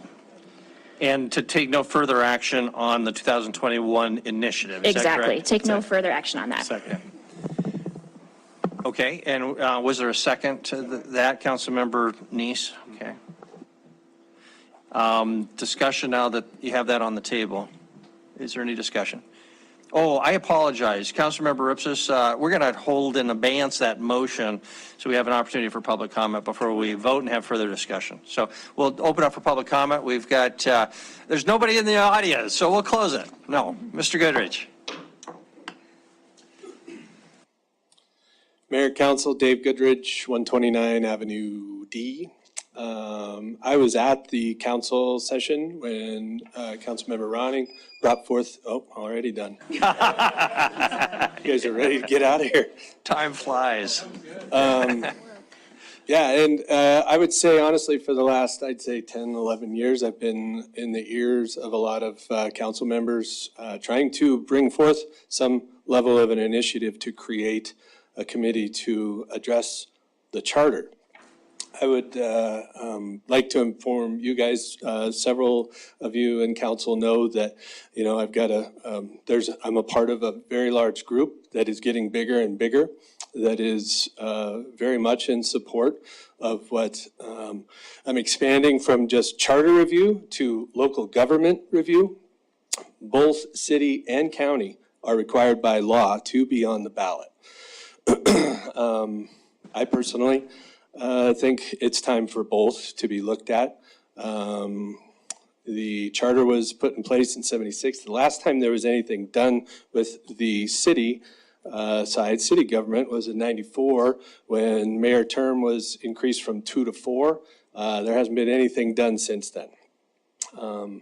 I do remember personally, myself, looking at the ballot item in 2014 and not being very aware of what it even was. It's like, okay, do I want to review my local government at the cost of, no, I don't know what this is, so no. And so, again, I'm a part of a large group that is really starting to gain some steam to do a very grassroots informational campaign, inform people, don't be scared of this ballot item. The important part of this ballot item for both city and county is that we just get to yes. I mean, we can have all kinds of conversations on the backside of yes on what government can look like. And it can be a myriad of things. It can be, I mean, we have a lot of examples throughout the whole state. So I wouldn't get bogged down in the minutia of what can be, what the structure can look like. But we got to get to yes first. And so that, I agree with council in the fact that this initiative 2 years ago would have been, I think it could have been valuable if we'd have gotten some traction and gotten it talked about. But at this point, I think if it were to just be put to bed and let's focus on the 10-year review, I do think that there is political capital for you on council and in admin and everybody that is involved in this process, good or bad. So I would encourage you to get on board. Like Councilmember Owen said, inform your constituency and tell them what this is. What are we voting on? Something to be aware of in the language creation for the ballot item. That does, per a timeline that Dan Clark gave me, you guys may have it in your packet, that's February 24 that language needs to be created. If, something to just be aware of, if the city and the county both are yes, obviously those of us that live within the city are now looking at a potential 2 layers of a levy coming at us on the county side as well as obviously the city. If somebody's living out in the county, they're only going to be levied on the county side. So, you know, I would say keep that in mind in any dollar. And the dollar amount per Dan Clark is not fixed. I mean, it's a dart at the dartboard kind of estimate. It is what the cost is, what the cost is. So I would say let's all just get to yes and figure out what it looks like on the backside. Because when this was put in place, we were a city of 50,000. We are a complex much larger city now that needs a good look at how we do things. So let's get to yes. Thank you. Very good. Thank you, Dave. Thank you for your work on that. Okay, we have before us a motion. I think you remember, just further discussion on the motion. Councilmember Purington? Thank you. Dave, thank you for that, because ever since I've been to Billings and that question came up on a ballot, I've always said yes, because that's not even knowing what our city government was, but I'm always, thinking, yeah, you always relook at those things, and I do. And, I mean, personally, I would be interested in knowing what your committee, if they're just say yes, or do they have ideas? Because I think those are things that we need to really flush through and see if you get support one way or the other. So, yeah, I'd be kind of interested in seeing what they're looking at too. So thank you, Mr. Mayor. Very good. Thank you, Councilmember Neese. Yeah, again, I'm going to chime in with Dave on this. Is you get the yes, and then whatever the commission does, the voters still have to approve it. It is not guaranteed. And so if the commission goes too far and presents something that is not acceptable to the public, it will not pass. And so there won't be any ideas, other than talking about, there's lots of different things we can do, we can explore. But like I said, we're just going to explore and throw a lot of things around, and the commission is going to decide, I think, with input from us and our constituents as we continue to advertise it and get people to the meetings so they can talk about it. Okay, thank you very much. Normally we wouldn't do this, but Dave, since we've got a big crowd tonight, we'll make an exception for you. Go ahead. What do you got? As far as the commission goes, so as soon as we get to yes, the commission, elections office opens up for any person who wants to be on that commission. Council and county have the legal ability to appoint an ex officio, non-voting, obviously. And also, like, if the council were to say, we want 5 on, and only 4 people apply to be, then the council can appoint a 5th person to that as well, along with the ex officio. But, there's the ballot item to get to yes, then there's another ballot item to create the commission, and then if the commission comes up with something, there's another ballot item. Yep. Very good. Thank you. And Dave, if you have not seen our packet, I do recommend taking a look at this close to 100-page manual charter, model city charter by the National Civic League. A lot of good information in there. So, okay, thank you, everybody. So we have a motion before us. The motion clear. We'll proceed to a vote. If in favor of the motion, please say aye. Aye. If opposed, say nay. That motion passes unanimously. That's direction for staff, and that concludes then item number 4. Item number 5 is just looking forward to upcoming agenda items. Chris, anything to report? We do have our packet for our meeting in 6 days. You do, and I think there's some pretty substantial things to be thinking about. First up is in community development, you have the CAPER and their, sorry, I'm trying to make sure I'm looking at the right agenda here. You got the first 2 action items regarding community development.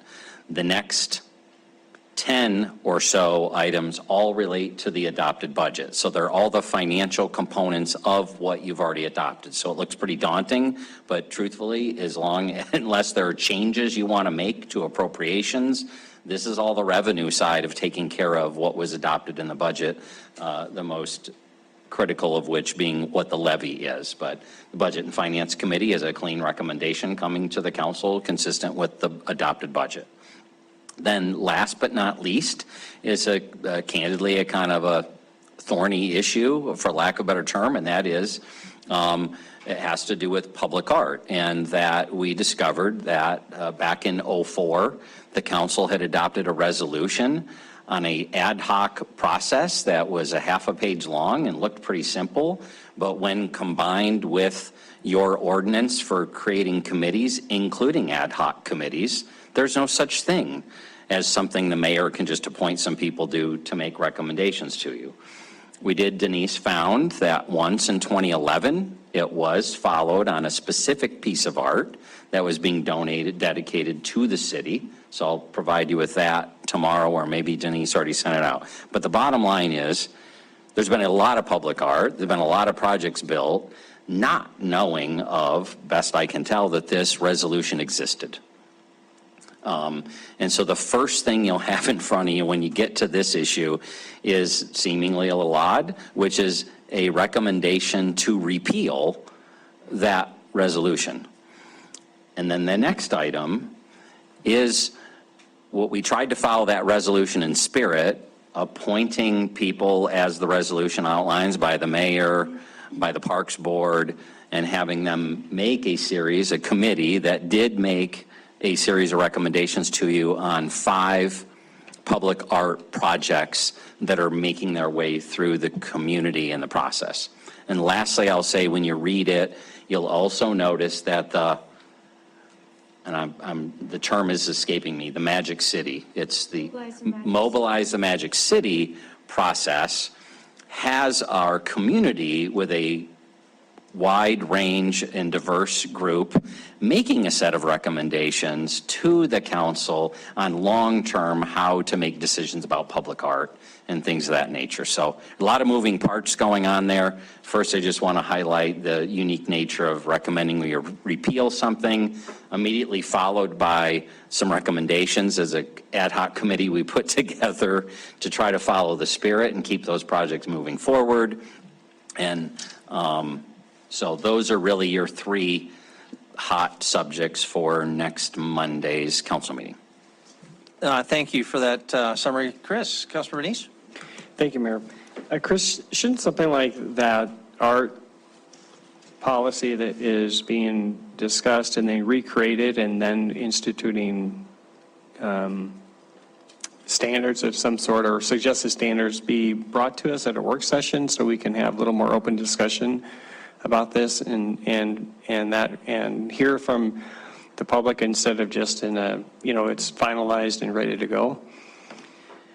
I think ultimately it's your call. We do have some time constraints on some of these projects, not all of them, and a fairly robust process that was done, community process, to select the resident artist, accept the grant, and get the projects done. So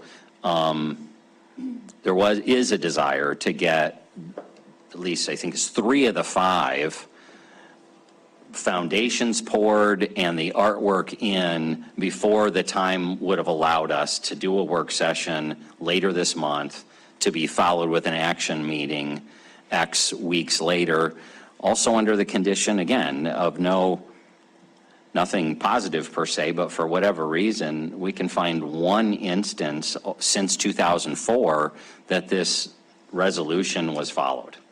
It doesn't make it right to ignore it, but once it was discovered, we stopped the process. Right, and so if it's not followed and you were trying to correct it and the timeline is short, wouldn't it be more appropriate to, since council can override resolutions anyway, bring those time-constrained projects to council, say these are the 3 or 2 projects that need it, this is what they are, this is why we have to bring them now and not the committee.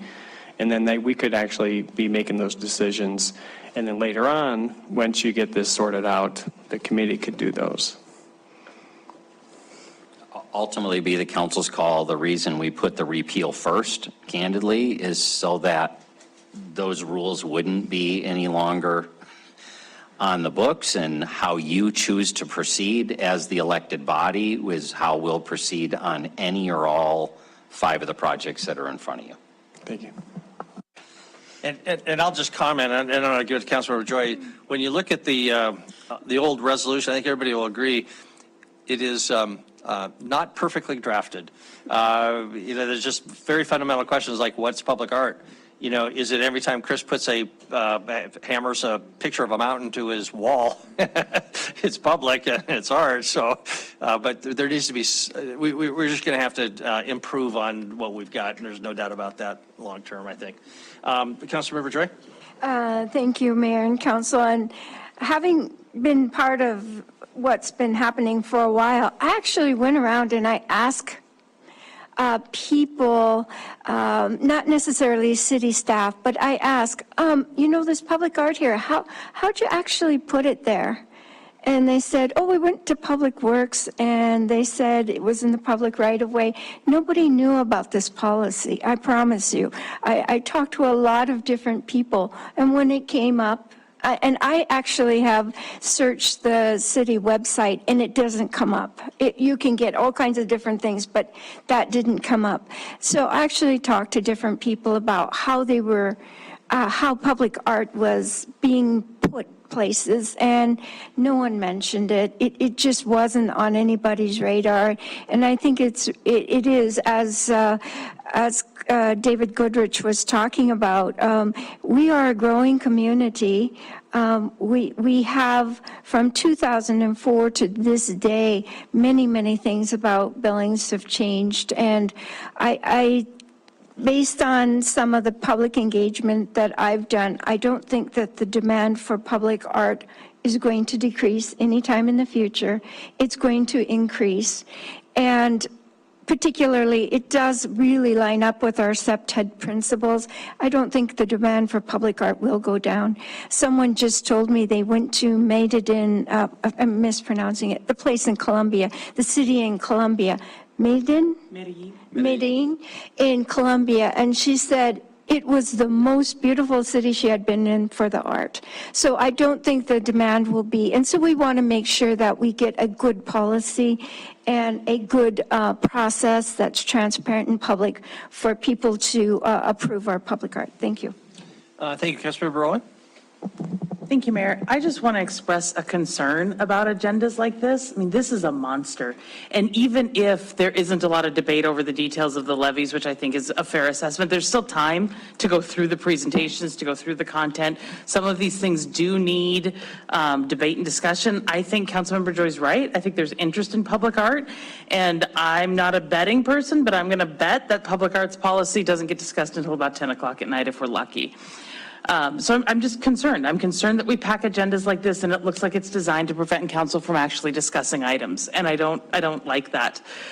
There continues to be an assertion that the city administrator is in charge of preparing the agenda. That's actually not what our city ordinance says. What our city ordinance says is that council should get a draft agenda ahead of time and be able to provide discussion and feedback so that we don't end up with 11-item agendas when there are some important issues on there. So I just hope we can do better and not ask the public to spend all of their Monday night with us and balance this out just a little bit better. So I just want to express a concern that Monday night is very heavy. Sure. Any other comments, Councilor Pearson? I agree, and I think I brought that up about 2 or 3 years ago now, about how the council is actually supposed to set the agenda. And we haven't done that. I think it was, I don't know that Mike Yakowicz was still on council when they did that. Dennis Pittman, some of these others, the older guys, you know, they said how they used to do it. They used to meet on Tuesdays and kind of look at it. So I agree. I don't think that the council members, you know, I just hate it when people, you know, just like John, gee, I'm amazed at the work that you guys do. And it's not so much the work that we do, but the stuff that's put on us. And there's got to be better timing on some of these issues. And we don't need to be here after 9 o'clock for sure, and definitely not till 10 o'clock. So I think some of those things need to be looked at, and I would appreciate it, as well as I know Kendra wants to get home and tell her kids goodnight, and I think we should afford her that. I know it's too late, and I think we should afford her, you know, I mean, I just think we need to look at those agenda items. So thanks, Jennifer, for bringing it up. Okay, thank you. I don't hear anything specific on this, so get to work on your packet, and we can do make some progress through emails, all the better. And any public comment? No? So I'm ready to adjourn. We're out of here.